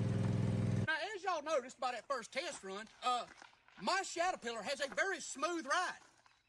Unlike them other big clunky bulldozers, shoot, this thing right here, it's like riding in a Cadillac. Now, y'all probably are wondering how I get in and out of this bad mamma jamma. Well, let me show you. All I gotta do, pull my hood up, like that right there. And then I got me a door right here with a latch. Look at that.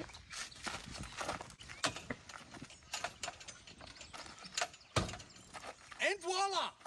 Nice and simple, yet Yeah. effective. Now that blade right there is a 6-point blade. And look here. I can elevate it, drop it to whatever latitude or longitude I want it in. And I Latitude think and that's enough longitude. talking. It's time to go push some dirt.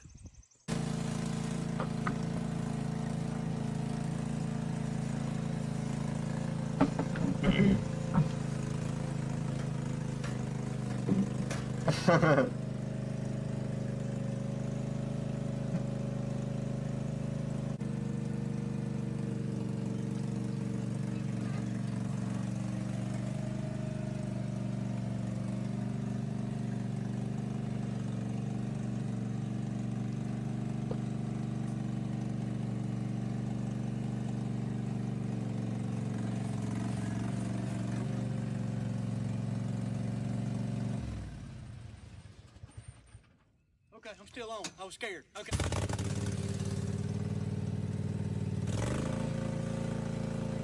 Oh, that horsepower!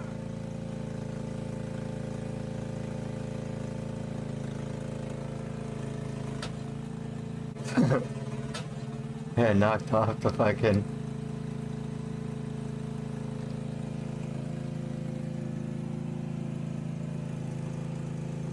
Oh, ripped off the tire. Holy.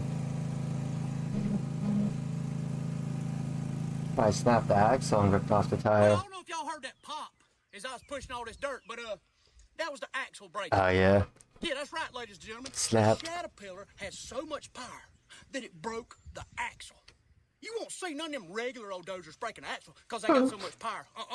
That don't happen because they too weak. The Caterpillar here, this just proves it was a powerhouse. Now we got to go back to the drawing board. But we'll return. We'll be back with an even better Caterpillar. God bless y'all. I love you.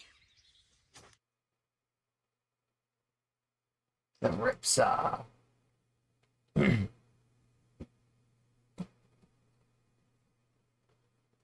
Hello, America. On today's episode of My Wife's Going to Divorce Me Because I Have a Facebook Marketplace Addiction, I went and bought a 1974 Cushman Traxxter. I was bored the other night, got on Facebook Marketplace, saw this bad mamma jamma right here. I was like, oh, I gotta have that. Now, in the pictures, it looked a lot bigger. Like, I thought it was gonna be the size of a bulldozer. And then I get there, and it's the size of a go-kart. But it's still really cool. And it's 50 years old. This has to be one of the first side-by-sides ever made. If not, it's gotta be the first side-by-side with tracks ever made. Now, me and Bobby drove 6 hours Yes. one way to 3 days of work next week. Above address for Tuesday at 9:30. I don't know if that works. I'll likely schedule a trip for Wednesday and Thursday in Scarborough.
Nice, dude. Nice at least fucking... I missed that whole one, fight. Chattanooga, Tennessee, to get this bad mamma jamma, and it is in really good shape. To be 50 years old, this thing is pristine. This is a rare little vehicle, because I looked all over. That's $600 to $900 for 3 days of work. One that I could find. Now, it's got 33 horsepower, okay? On something this small, that's a lot of power. But these ain't like regular horses, okay? These is like Shetland ponies that are full of anabolic steroids. Now, with this thing being 50 years old, I was thinking to myself, the suspension has got to be stiff as a board. I was actually really surprised. We went rolling through the bushes in this thing. And it is very nimble. I rolled over a log. It was that big. I thought, man, this is gonna rock my cerebellum. No, it was like a caterpillar, just a creeping over that log. I didn't even feel it. Oh, I'm gonna go ahead and warn y'all. You might want to turn your volume down a little bit when I crank this thing up, okay? It is loud. I'm talking like I could probably hold an angle grinder beside my ear for an hour, and it wouldn't damage my hearing as much as riding in this thing for 10 minutes. Now, as you can see, some China added seatbelts, because we all know back in 1974, this thing didn't come with seatbelts. No, yeah. it really Some didn't even come vagina. with this roll cage, okay? When you's riding around in the bushes in this thing, if it flipped, you better hope to God you can get it off, buddy. That's it. I mean, that's where you're going to be buried at, right there. Now, I just want to say that I was kidding about seatbelts being for giners, okay? Smart people wear their seatbelts. In vehicles or whatever you're driving, wear your seatbelt, okay? And in this thing here, I'm going to wear a helmet, all right? I have a very precious cranium, okay? I'm going to wear my helmet. Now, as y'all can see here, this is my control column. It's pretty simplistic, okay? This here, this is my steering wheel, or my steering stick. All you do is go forward to go forward. You hit that little button right there, you press down, you going backwards. You want to go left, you tilt her left. You want to go right, you tilt her right. Now, this sucker right here is very sensitive, okay? I mean, you ain't even got to barely press it. She done took off, and your skull has done hit this metal right here. So you gotta be real easy with it, all right? It's like a woman's emotions. You push too hard, they go crazy on you. All right, I believe that is enough of the talking. It is now time to take this old 1974 Cushman Traxxter out to my buddy's 1,500-acre farm, and let's see what she's made of. 1,500 acres? Holy. Show these little fancy side-by-sides. They ain't got nothing on this 50-year-old Cushman Traxxter. Ignition, engage. Look at it, first turn.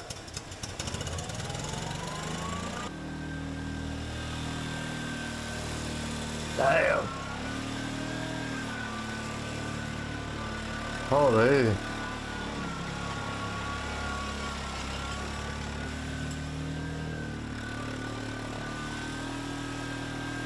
So not only did I get this Cushman Traxxter because it looks cool, I also got it because I have always wanted one of them rip saws. You know, like Cletus McFarland's got. But I cannot afford one of those. So I got this. This ain't a rip saw. This is a jigsaw right here. It's like just a miniature 50-year-old version of the rip saw. Still cool though.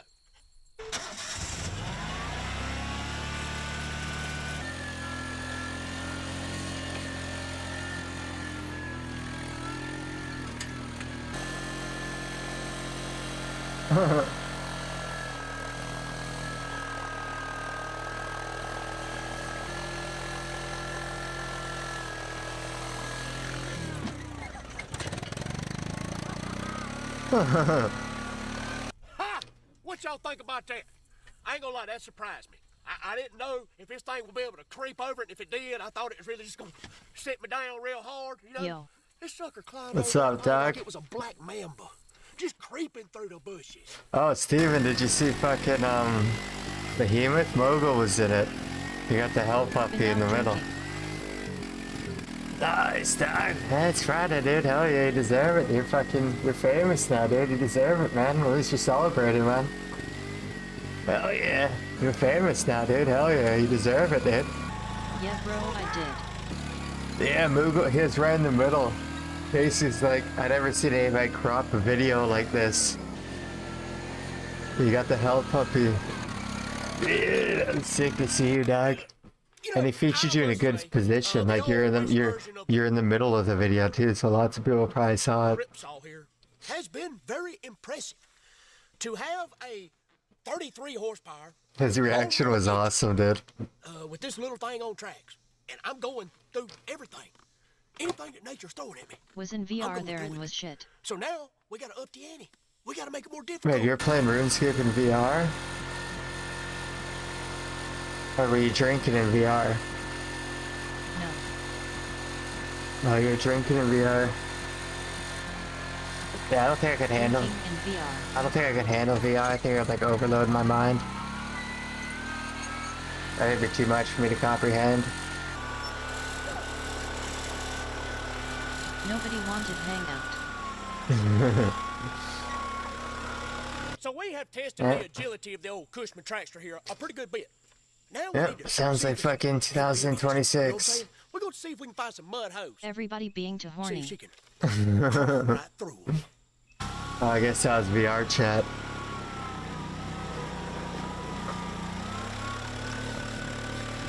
Yeah.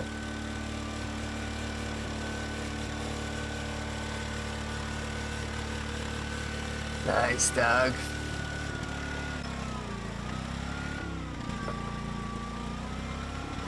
People asking me crazy drink, I'm like, no. Crazy drink. Watching some redneck videos.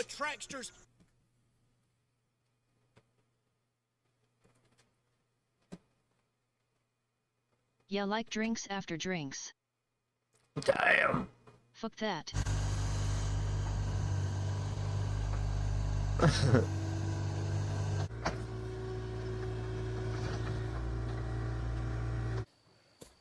Hello, Mark. So down here in the southern states, it has been miserably hot. Okay, I'm talking like 100 degrees every single day of the week. And I told my wife, I do said, that, "Babe, we need a I'll swimming ruin pool." my weight goal. And she said, "Oh, no, we can't afford a swimming pool because I want one of them fancy in-ground swimming pools. But I don't know if you've seen the I don't even gain weight no matter how much I eat.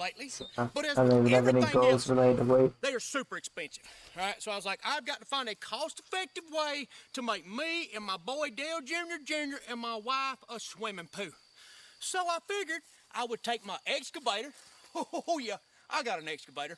It's a Kubota. And I'm going to take this bad boy right here, and I'm going to make me and my family the most epic redneck swimming pool that anybody has ever seen. I'm going to make this thing look all nice and pretty. I'm going to even have me a shower in, okay?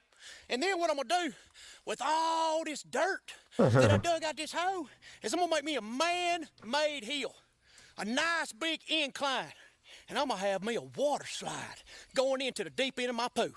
Because a pool ain't cool unless you got yourself a water slide. All right, time to start digging these holes.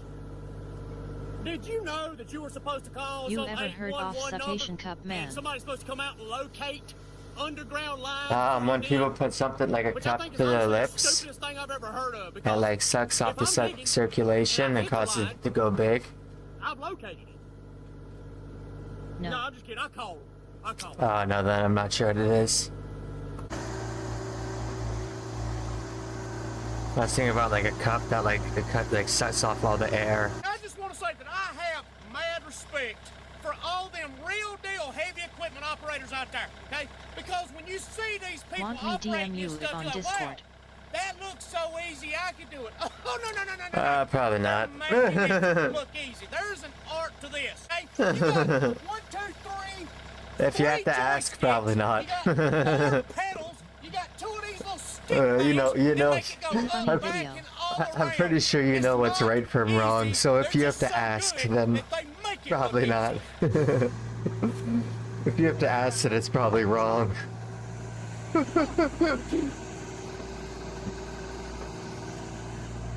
Listen to that Kubota purring, man. God dang. Sounds so good. It's real quiet. to be such a powerful little machine.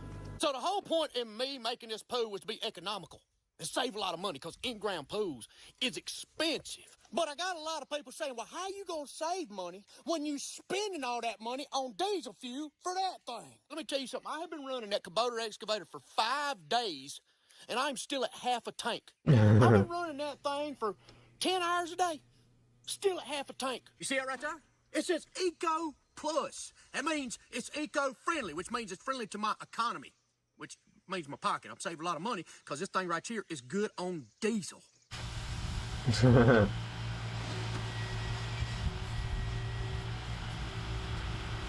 I just want y'all to look at all that sexy orange right there. Look at that. God. Them's 2 fine, hard-working Kubota machines right there, baby. Gonna put me in a whole swimming pool with them 2 Kubotas right there. We got the hole ready to put the tarp down. We got the pile of dirt ready for the water slide. And now, I'm gonna go get the water slide so we can set it up on the hill. Dude. So Oh, some shit. genius, actually 2 geniuses, forgot to bring a pull strap or a chain. But we got ratchet straps. And y'all know my love and infatuation for ratchet straps. Yeah, it did pop off the first time, but I blame that on the person who hooked it up. There's 2 of us here. With me. All right, so Bobby says it ain't coming loose now. Bobby, tell him what you said. I'll put my left testicle on it.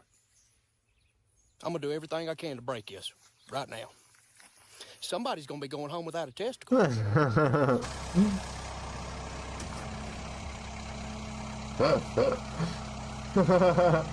just don't know how to drive. Y'all see that right there? You see that? That's on our water slide right there, okay? Now that is the legendary all-black black widow, okay? Now most black widows have an hourglass, a red one, but this one ain't. This one's so dangerous, it ain't even got a red spot. Okay, it's the most dangerous spider in the world. If that was bite me right now, I'll be dead in 2 seconds. Look, she's trying to hide. Oh, look, she's running at you. Oh, Lord. Don't let her bite you, Bobby. You might turn into Spider-Man and be shooting webs at your butt. There. I ain't trying to kill you. I wouldn't do that, even though you are just extremely scary to me. All right, go on now. Quit. God, look at her. Woo. Just like any female, she gets mad, she goes crazy. All right, I'll leave you alone. Look at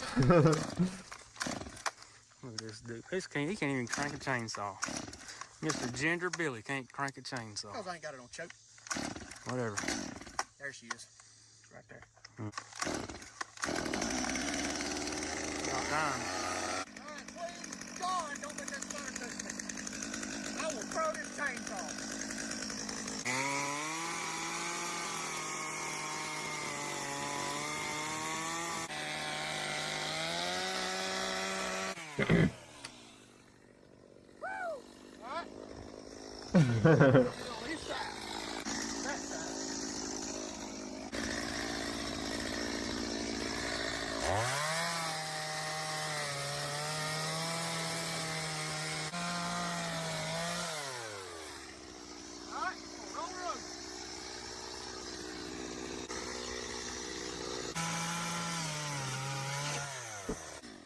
I know some of you expecting me to make a joke about a big black pipe, but I ain't gonna do it. Don't mind me. Just riding down the road with my big black pipe, 12 foot, you know, just hanging out the sides. This is completely safe. Glad I got that thing jacked up. I've been a smashed that mailbox. Woo! Why, some big jacked up truck's gonna come right by. I'm gonna shave his top right off his truck. I'm just kidding, I'd never do that. Not on purpose. I had made it home with my big black pipe. I didn't hit a car, a mailbox, nor did I run into a power line. So I would say that is a win for me. Now what we're gonna do is we're gonna grate this hill off a little bit more. Make it all nice and pretty, and then I'm gonna take my big black pipe and I'm gonna put it on that hill right there, and I'm gonna point it downward, and we're gonna slide right to the hole. Okay, so Bobby just informed me that before we put the slide on the hill and slide into the swimming pool, we might want to put the lining in the hole and put water in there. So we're gonna do that first. About it. All right, so as y'all can see, we have the first layer of the pool lining in, kinda. All right, now let me get out of here. Ninja skills. Let me show y'all my ninja skills. Okay, that was not a ninja skill right there.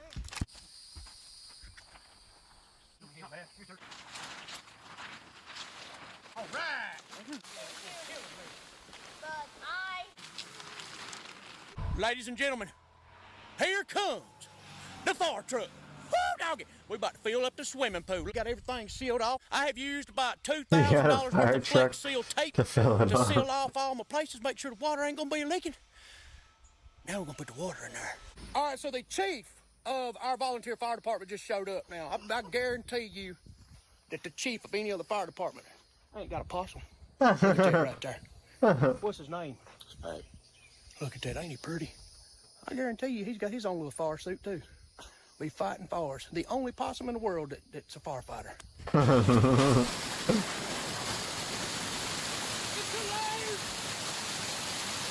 Why is it so dirty?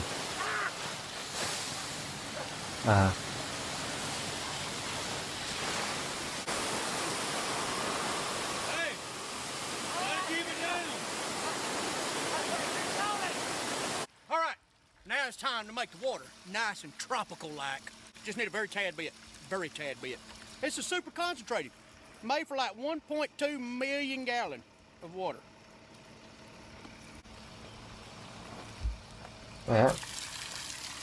Now I'm gonna take the old Kubota excavator here and I'm gonna dig me a trench up this hill so I can lay my big black pipe in it, and then we will be ready to play in the pool.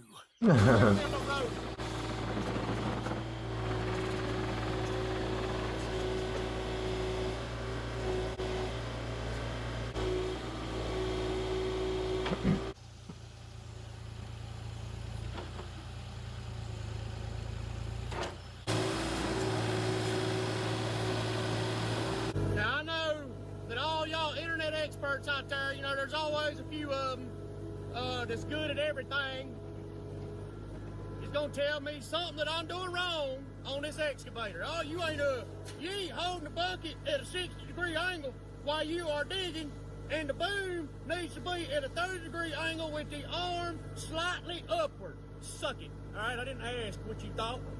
I don't need you teaching me. I've been doing this for 3 days. I'm basically a professional. I can go work at any construction site right now and last at least 5 hours before I get fired.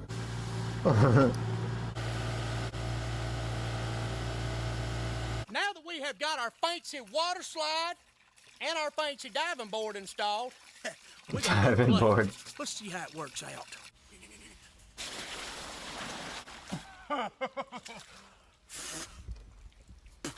Not enough speed. All right, I will be the first to slide down the water slide. Here we go. Let's lube her up a little bit. Lube up the hose. Oh, it's God! How was it? Huh? How was We it? need to bring the pipe down a little bit. So I don't know if y'all noticed, but I'm always the one that has to try things out first. So if anybody gets injured and has to go to the hospital, it'll be me. Going through the hose. Like I'm being birthed out. Oh, 70 mile an hour. Oh, yeah. How was that? Oh, God. Hurt my back. That hurt. Oh. If you ain't hurting something, you ain't doing it right. All right, who's next, fellas? Don't count me in. Let's see a swan dive. All right, so I really wanted my swimming pool to have a tropical feel to it. So I put in some of this blue pond dye.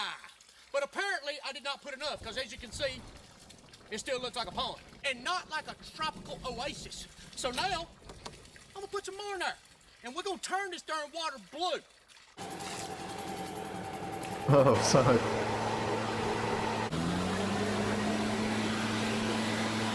Fucking leaf blower or a vacuum. No, leaf blower. I want you to look at that beautiful blue water. Makes me feel like I'm somewhere tropical, like Saudi Arabia. Now, if y'all don't mind me, I'm gonna go take a dip in these beautiful tropical blue waters. Cannonball! Y'all come on in because the water is fine. Yeah, I would definitely say that the old He's a red Smurf swimming now. pool was a great idea. Oh! Oh no! Apparently the pond dies more than just ponds. LOLOL.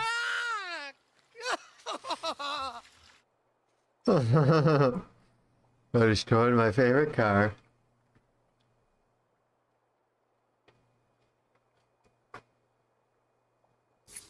Hello, Marco. So today is kind of a sad day, but it is also a happy day, as we remember all the good times I had with my first Ford Festiva. This car was 7 different inventions. First, it was the little dually truck.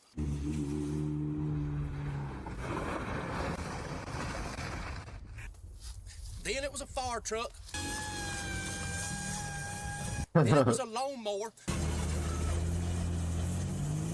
The John Deere and the Don Deere. Slim Then it was chance. a toy hauler. Hello, Marco. Then it was the Fast and the Furious car. Then it was Spirit Airlines. This car was an airplane. All cars wish to be an airplane, but this Festiva got to live out its little dream.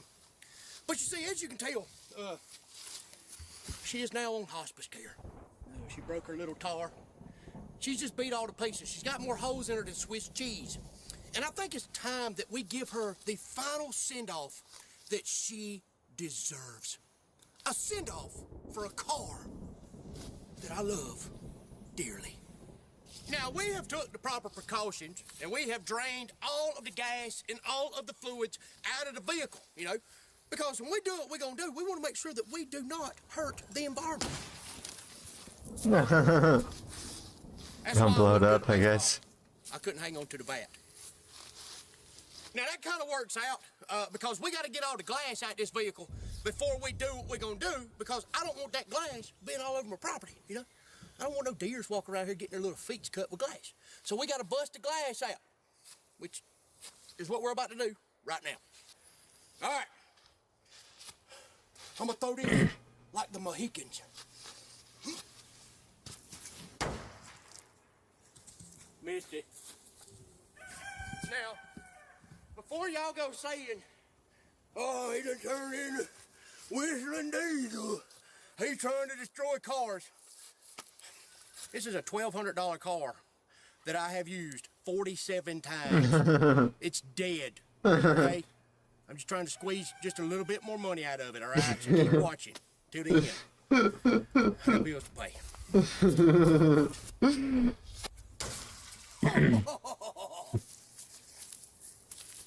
I should probably be wearing safety glasses. Oh, it's like ASMR. You hear that?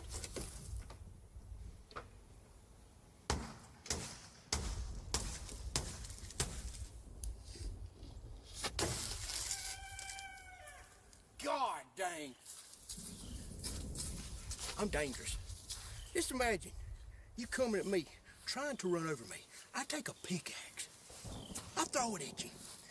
You see the sharp end coming at you, but instead, you get hit in the noggin by the handle. Now you feel stupid. It's like, well, you didn't kill me, but I wrecked because I just got hit in the noggin with the handle of the thing. Well, I doubt they're going to circle around 3 times and let you try it. Snap that handle. Look, I'm like the Barry Bonds of window breaking. My head's about as big as his was too. You know, he's on growth hormone. I can't afford that. If I could, I'd probably be 6'3", 250. I'd be a man. I ain't gonna be able to use this no more. It's gonna give me splinters.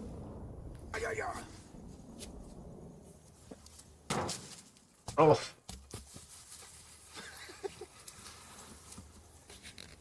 Come on, baby. Level up completed. Idiot Beaver. It didn't work. These winters is a lot tougher than what they look in the movies. You know, you watch movies. Still no pet. They just come up and just Dry as hell, man. Idiot thieving, stealing a fucking pet. Where the fuck's this goddamn fucking raccoon? Where the fuck's this trash panda? That's what we call raccoons in Canada. Trash pandas. Because they're always fucking going through the trash cans. And they kind of look like really small pandas. Yeah. Trash pandas. Or rakins.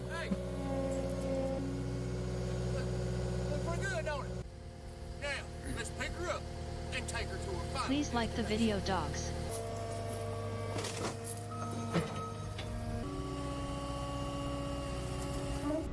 Gently.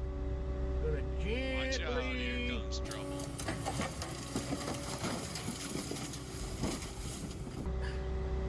And what you do is I go.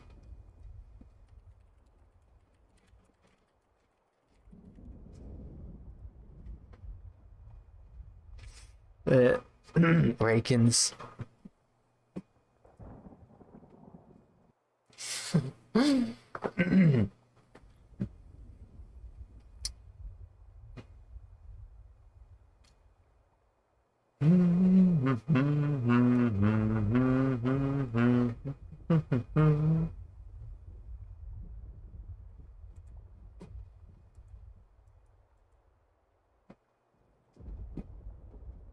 Oh, there's so many redneck videos.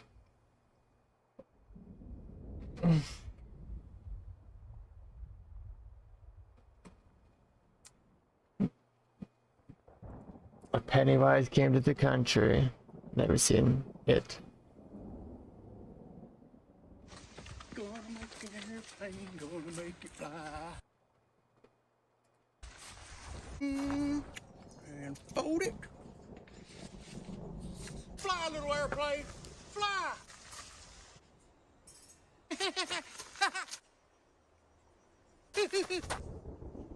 No, don't go in the bushes. No. Great. My plane just flew in that very spooky barn. Now, I gotta go get it.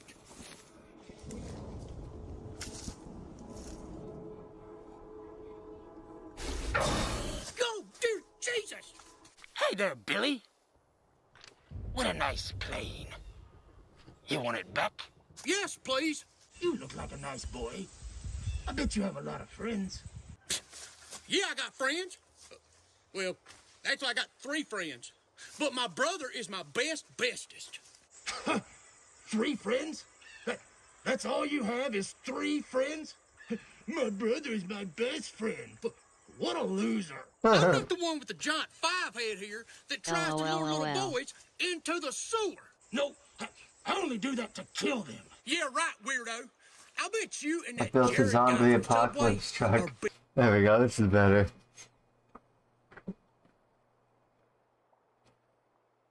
Hello, America. Y'all check out the most dangerous truck in the world. I think he did a bondage outfit. Dude, what are you wearing? Why? Do I intimidate you? I look like a gladiator, don't I? Like something off of Mad Max. Dude, you do know that's a dominatrix mask, don't you? All I know is that when I bought it, the description said, dominate men while wearing this mask. And that's what gladiators do. They dominate. Women wear that mask to do freaky-deaky things to men in the bedroom. Huh. You know what all makes sense now, because when I purchased it, it was right beside a set of fuzzy handcuffs. I'm kind of suffocating in it anyway, and I really think the gladiator kilt's like the most important part, so I'm gonna take it off. Now, this truck ain't nothing but one big weapon. So now I'm gonna show you all the weapons that's on the weapon. Now, this here is what you call my shin saws. You see, if I'm running up on somebody, this right here, hack them off at the shins right there.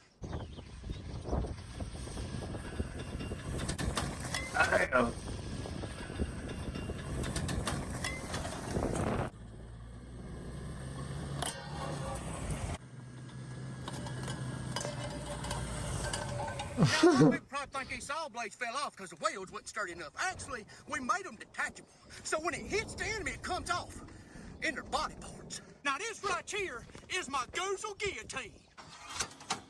You Oh, see, by shit. the time the shin saw hits you and cuts you down, that blade right there will be right at your goozle, and it'll just behead you. You'll be decaffeinated. Decaffeinated.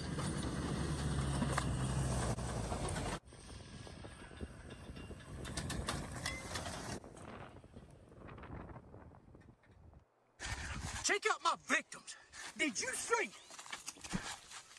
how them blades just sliced them and diced them? Look at that. Huh? That is a perfect cut.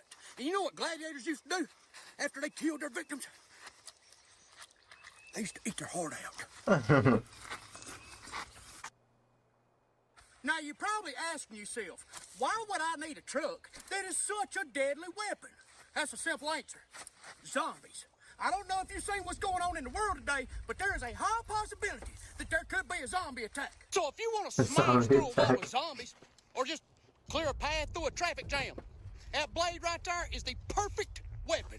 Now, zombies like to attack from the rear, so you need the Got back of the flamethrower. vehicle protected at all times. That is why I have multiple weapon systems in the back of the murder truck. Now, everybody knows that the best way to kill a zombie is by shooting it in the head. But you see, zombies is attracted to noise. That's why I don't want to use a gun. But you see, I have this here harpoon gun, which is nice and Oh, quiet. shit. So I can shoot a zombie right in the noggin and take him out without any other zombies hearing it. As you can see right here in front of me is two mannequins that I have custom made. Now this is two zombies trying to attack my vehicle. Now I'm going to shoot the first zombie with this harpoon gun. And then my partner Bobby is going to back up and impale the second zombie as I shoot it in the head with my harpoon pistol. Oh no! The zombies is attacking!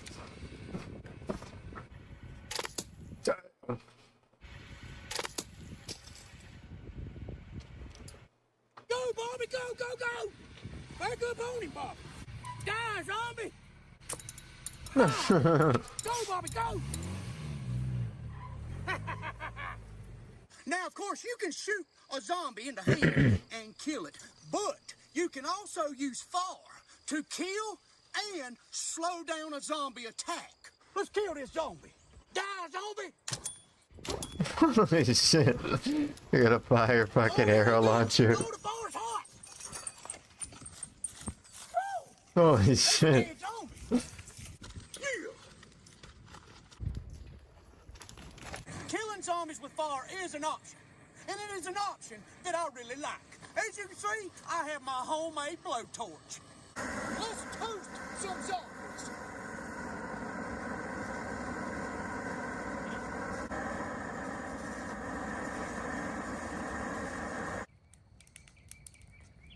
Now, I'm going to show y'all how to run through a wall of fire zombies in the one and only murder truck.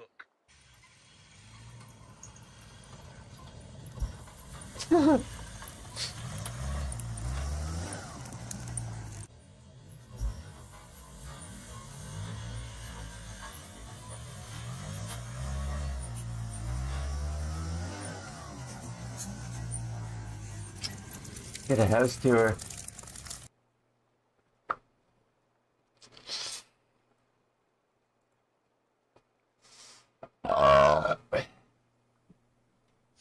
Hello, Marka. So y'all see this double wide behind me? Me and my wife, we bought this double wide 7 years ago as a foreclosure. My first ever viral video, I made on the couch in that double wide right there. My second viral video, I made in the backyard, right behind that double wide right there. Me and my wife stayed in that double wide, and we saved up all our pennies and our nickels and our dollars so that we could eventually build our dream home. Nice. And here a few months ago, we had that dream home built, and we just moved into it. And I call it the Ginger Billy Compound. So now, let's go check it out. Now, as we were saving up to build our new home, I knew I needed some land to build my house on. You know, I'm a country boy.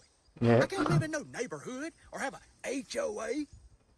Could you imagine me living in a neighborhood with a HOA? I'd get kicked out. You've seen the things I do. So I knowed that I needed property.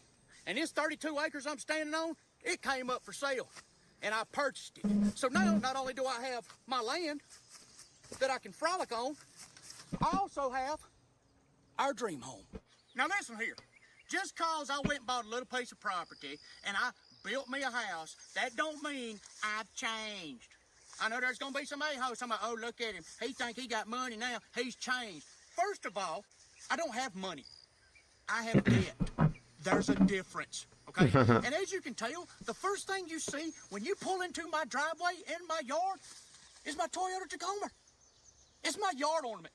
You can take the redneck out the double wide, but you can't take the double wide out the redneck. It's been really hard for me to believe that I purchased this house with the money that I made from my wife's feet pics that I put on OnlyFans. You know, her feet ain't even that pretty. There's some freaks out there. She hasn't even had a pedicure or a manicure, whatever the feet one is, in like 2 months. I've seen homeless people's feet look better. Posted on there, $500, 3 days. Some nasty people in this world. Thank you for your donations. I appreciate it. I'll be posting more feet pics soon because we got bills to pay. Now, the main reason that we built this house where we built it is because of the view. As you can see from the side of the front porch, we have this, a majestic view where you can see forever and ever. Now, this is the front view. Look out. You can say way over yonder. Wherever yonder is. I don't know. Yeah, well over yonder. Right there. Now, Yonder's probably about a quarter way down there. Okay, I gotta fix it. I threw seed out and stuff like that, and the time I throwed it out, it poured down monsoon rain, and it left the Grand Canyon in my front yard, okay? It's fixable, so shut up. All right. Now, as you can see here, this is our room. Nice, massive ceilings. Really tall ceiling. Yeah. When we built the house, I told the guy, I said, I want ceilings that you can't clean. I want something that's so tall that I can't reach a brush or anything up there, so that way dust can get way up there and I'll never be able to get it. Our first room, this is my wife's office, okay? Because she didn't want to order things off of Amazon in the bedroom. She wanted an office to do it. That's where all the Amazon stuff gets bought right there. Now this here is the living room. As you can see, we opted for the open floor plan to make it more spacious. That way me and Dale Jr., we can get out here, we can have our Nerf gun battles. And we also like to practice our jiu-jitsu on each other right there on the floor. We'll turn the TV on to UFC fights, and me and him will go to wrestling. Now it's time to take y'all from the living room into the kitchen. Now, as you can see over there, that's my wife. What you cooking, baby? Same as usual. Well, all right then. Y'all heard it here first. My wife don't cook for me. I will show you one thing that I do get a lot of use out of in this kitchen, okay? It ain't that, though. And it ain't this right here, neither. This is called a stove. I don't even know if it's operable. I've never seen it fired up before. Not seen nothing. That's nice, so I dude. couldn't tell you if it works or not. But I do know for a fact The microwave that this works. microwave, it works very well. I use it at least 5 to 10 times a day. You know, I ain't got no choice. If I didn't use this microwave, I'd starve to death.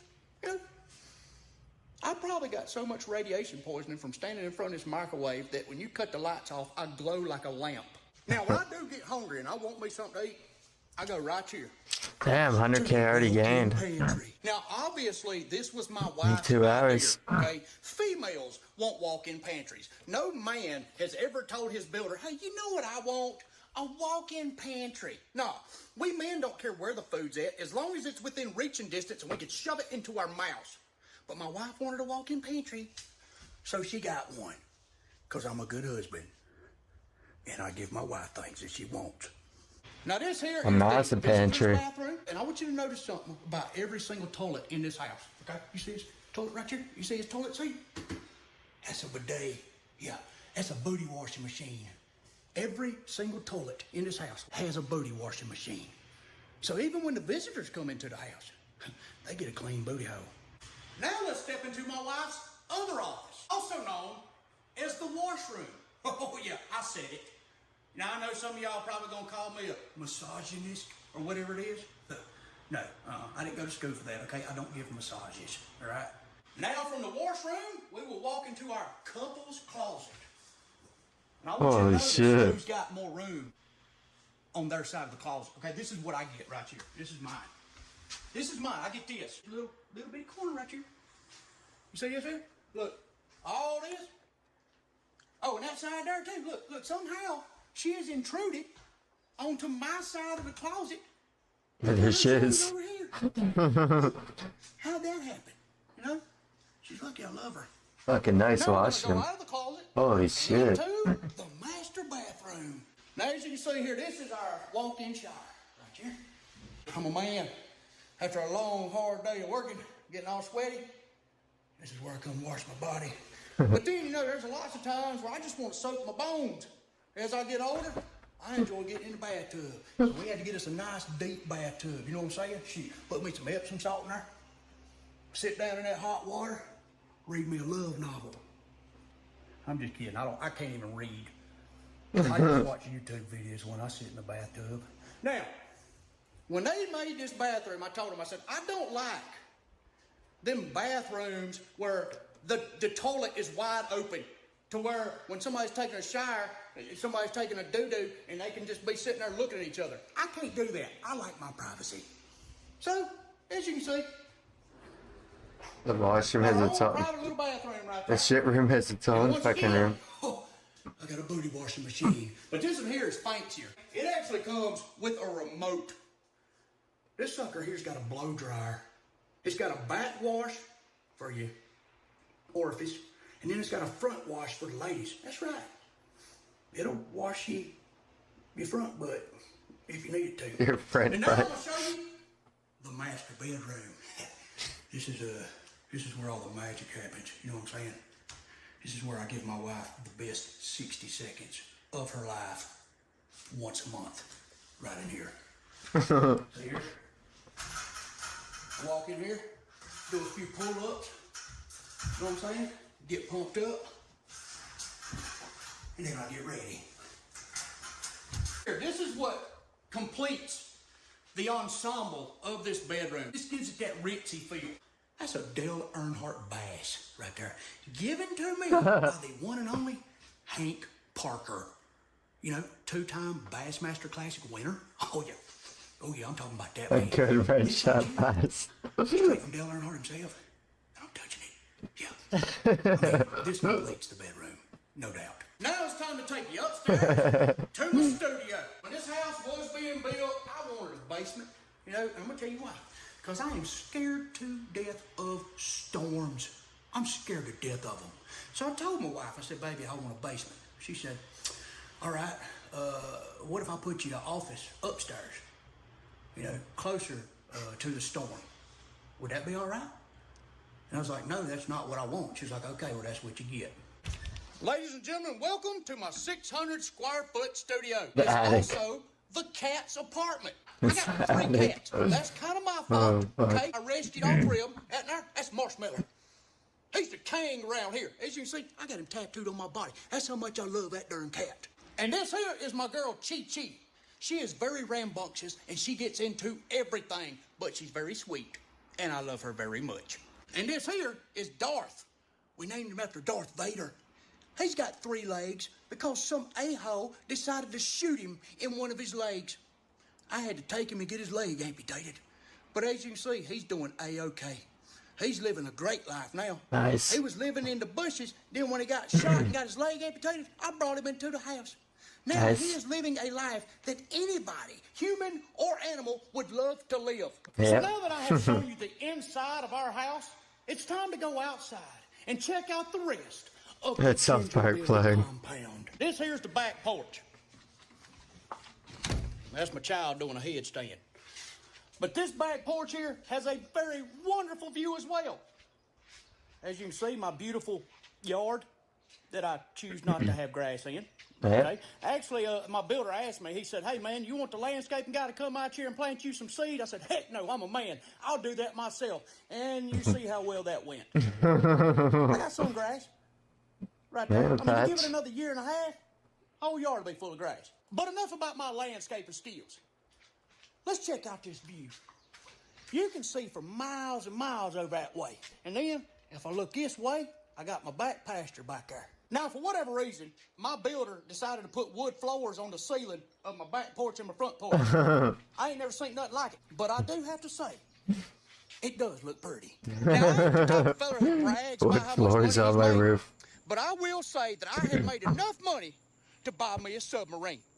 And if you'd like to go ride on my submarine, it'll only cost you $250,000. Now, if you're wondering what this is here behind me, this is my dog kennel. You see, me and my wife, we help foster and rescue dogs. Nice. We have actually fostered over 30 dogs this year. Holy. Can you let me out? Yeah, when you start behaving. Oh, and it's a good place to put children who misbehave as well. Now, this ain't no regular dog kennel, okay? This is a luxury dog kennel. When a dog stays here, they get treated like royalty. Come on in. Let me show you. Now, this here is the inside of the dog kennel. Now, as you can see, we got electricity in here, okay? Yeah, that's right. Got air conditioning. We're going to have heat installed. When they come here, they get treated like fur kings and queens. All right, now it's time to show y'all my baby, okay? Now, the house, that's my wife's baby, okay? You know, I tried to be a good husband. I tried to build her the house that she'd always wanted. Because that's what I do. I make my woman's happy. For the most part. In certain situations. But anyway, this is my baby right here. Now I have a place where me and Bobby can build all of our beautiful, extravagant automobiles. No more building under an oak tree. We did that for 3 years. Build under an oak tree with cinder blocks and a car jack. Now it's time to move up. Can you imagine what we're going to do now that we have a roof over our heads and electricity and we ain't running 14 drop cords out to the front yard? Oh, it's about to get good. Now, as you can see, I've got all my whips parked outside. Most all of them's uninsured, so can't really drive them on the highway. That's my Jeep driver. It's sweet, you know, Jeep gang. That's the old Foley truck, the only front-wheel drive dually in the world. And then here, that's my Kubota tractor, old reliable. And then there's the old monster truck there that you've seen previously. 450 horsepower, nitrous injected. It's a pretty bad mamma jamma. Now on this side of the building, this is where I keep all my toys. There's my son's go-kart. Had to get him a go-kart. I had to let him know what it feels like for a child to grow up in the 90s. We didn't have any safety mechanisms. Didn't have no seatbelts. Didn't have no helmets. 30 miles an hour, right there. No seatbelt, no nothing. No suspension. You know, he's just gonna rock his brain every time he hits a bump. Here's a little side by side. We got dirt bikes. I went through the whole dirt bike thing. Wanted to be a dirt bike racer for all of a week, and then realized I suck. And now these dirt bikes just sit in this building and gather dust because I don't really ride them anymore. I walk in here and look at them and be like, man, they're pretty. That's about it. This is the old Batmobile that me and Bobby built. If you haven't seen that video, it's a good one. Check it out. You know what I'm saying? This is the side of the building where we're going to create everything. I even got me a toolbox now. I ain't got to steal my daddy's tools no more. For 3 years, me and Bobby was going in my daddy's shop and taking all his tools. We wouldn't steal them, okay? We just borrowed them, all right? But without that man, without his tools, we never would have got nothing done. Because I didn't have nothing. The first tool I ever bought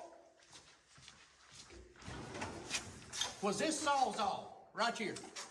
I am. And that was when we turned that minivan into a truck. This was the first tool I ever really bought right here. And now, we got our own toolbox. Got a lot of stuff in there. Man, I ain't got me a darn drill press. Yeah, moving up in the world, baby. Look here. Yeah, buddy. We getting fancy. Now, I showed you the inside of the building. This here is the carport edition, 15 foot. This is usually where a normal person would pull their vehicles. But I'm not a normal person, so this is where I put more junk. Well, ladies and gentlemen, I hope you have enjoyed this tour of the Ginger Billy compound. Y'all have a good one. God bless you. I love you. Damn. I see this police chase. One police car. Oh, what happened? What the fuck? It just, as soon as I said that, deleted the video. We're in Hollywood, and today I'm going to show you what it's like to perform for one. What the fuck? As soon as I said that, delete the video from here. And I moved it, then I moved it over here. Fuck, YouTube, get the fuck out of my computer, you idiots. In Barrington, Illinois, a small town northwest of Chicago, officers How much were more dispatched proof to a do you car need? They're dealership fucking when a security camera YouTube's monitoring fucking in my service computer discovered now. 3 to 4 The suspicious fuck? people on the property. When officers arrived, they had no idea one of the stolen cars would be their own. The attacking guards. Somebody else can come in off of Dundee Road. They're coming out with a Porsche. Very high rate of speed. Leading with a Porsche, high rate of speed. 125. I didn't know Porsches were that much.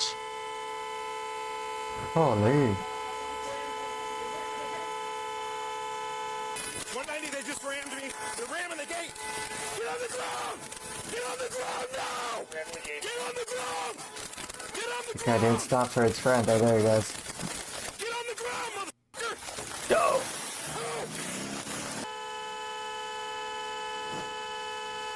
Yeah, 56 sounds about right. 190 more. Wait, how do the car Porsches cost more than the SUV Porsches? 138. The cars cost twice as much? I would think the SUV would cost more. Unless it's the EV. Because electrical vehicles are extremely overpriced. 190 black SUV Porsche. Because they made the battery fucking cost as much as a fucking brand new Ford F-150. But the battery's fucking half of the price. Like, alright, yeah, this car's probably worth like 60, 70k. Oh no, it's an EV, so it is a battery, which doubles the price. So it's 120, 140k now. Sector 136, hold it here. Oh yeah, that little fucking $30,000 fucking Nissan. Oh yeah, now it's 70k because it's electric. Oh yeah, that's $60,000 fucking Ford F-150. Oh yeah, now it's 120, 130k because it's electric.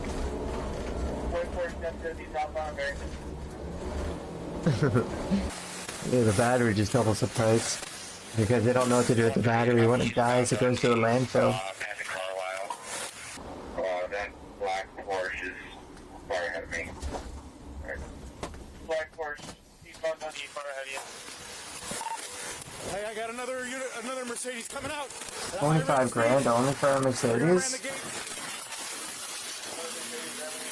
I thought all Mercedes were like over like 80k. Westbound on Dundee Road.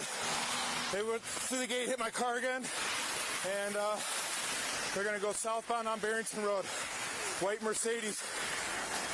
I know. An SUV Mercedes is only 45k? Oh, really? 160, I got 277. Stop the car! Get the hell out of the car! Get out! Get out! They're gonna go southbound on Barrington Road. Southbound. 160, I need another unit. Got people running. At 68. People running somewhere. Get on the ground!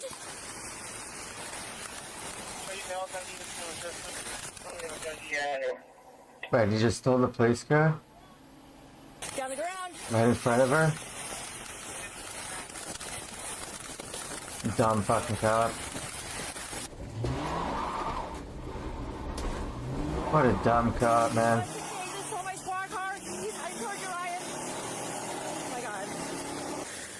Oh, fucking dumb cop, dude. Holy.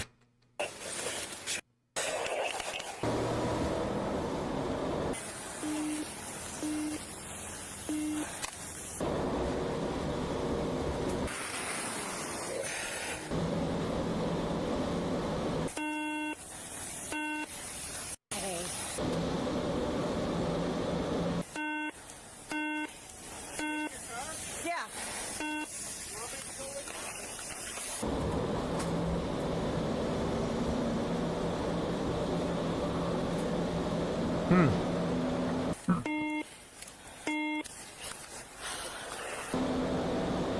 Okay, why is the radio locked out? So nobody knows the car is stolen yet? Ooh.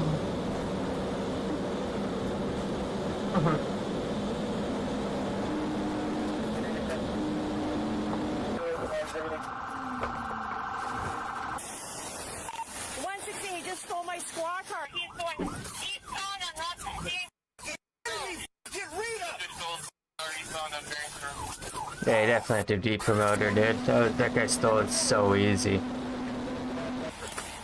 6A, we have 2 cars broken down here.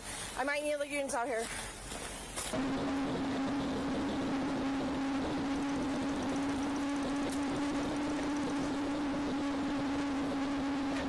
They just hit Motorworks. I just got T-boned. They rammed me. I blocked the gate. And a Porsche came flying out. Hit me. Central, 138, following behind the squad car now.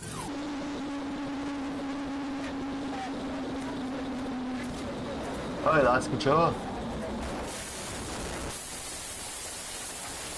Oh. The guy should have fucking slammed on the gas.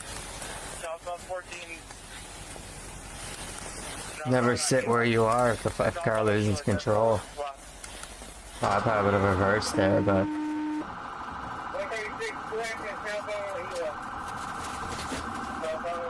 Oh, he flipped that car bad.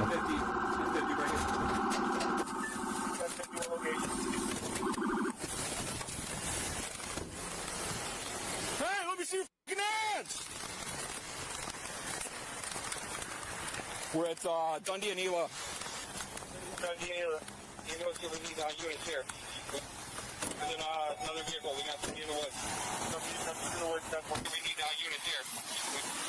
And then another vehicle. We got somebody in the woods. Somebody's in the woods. Hey, let me see your fucking hands! You're on the ground! Oh, well.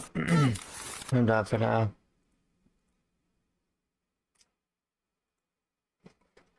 Oh. Good nap.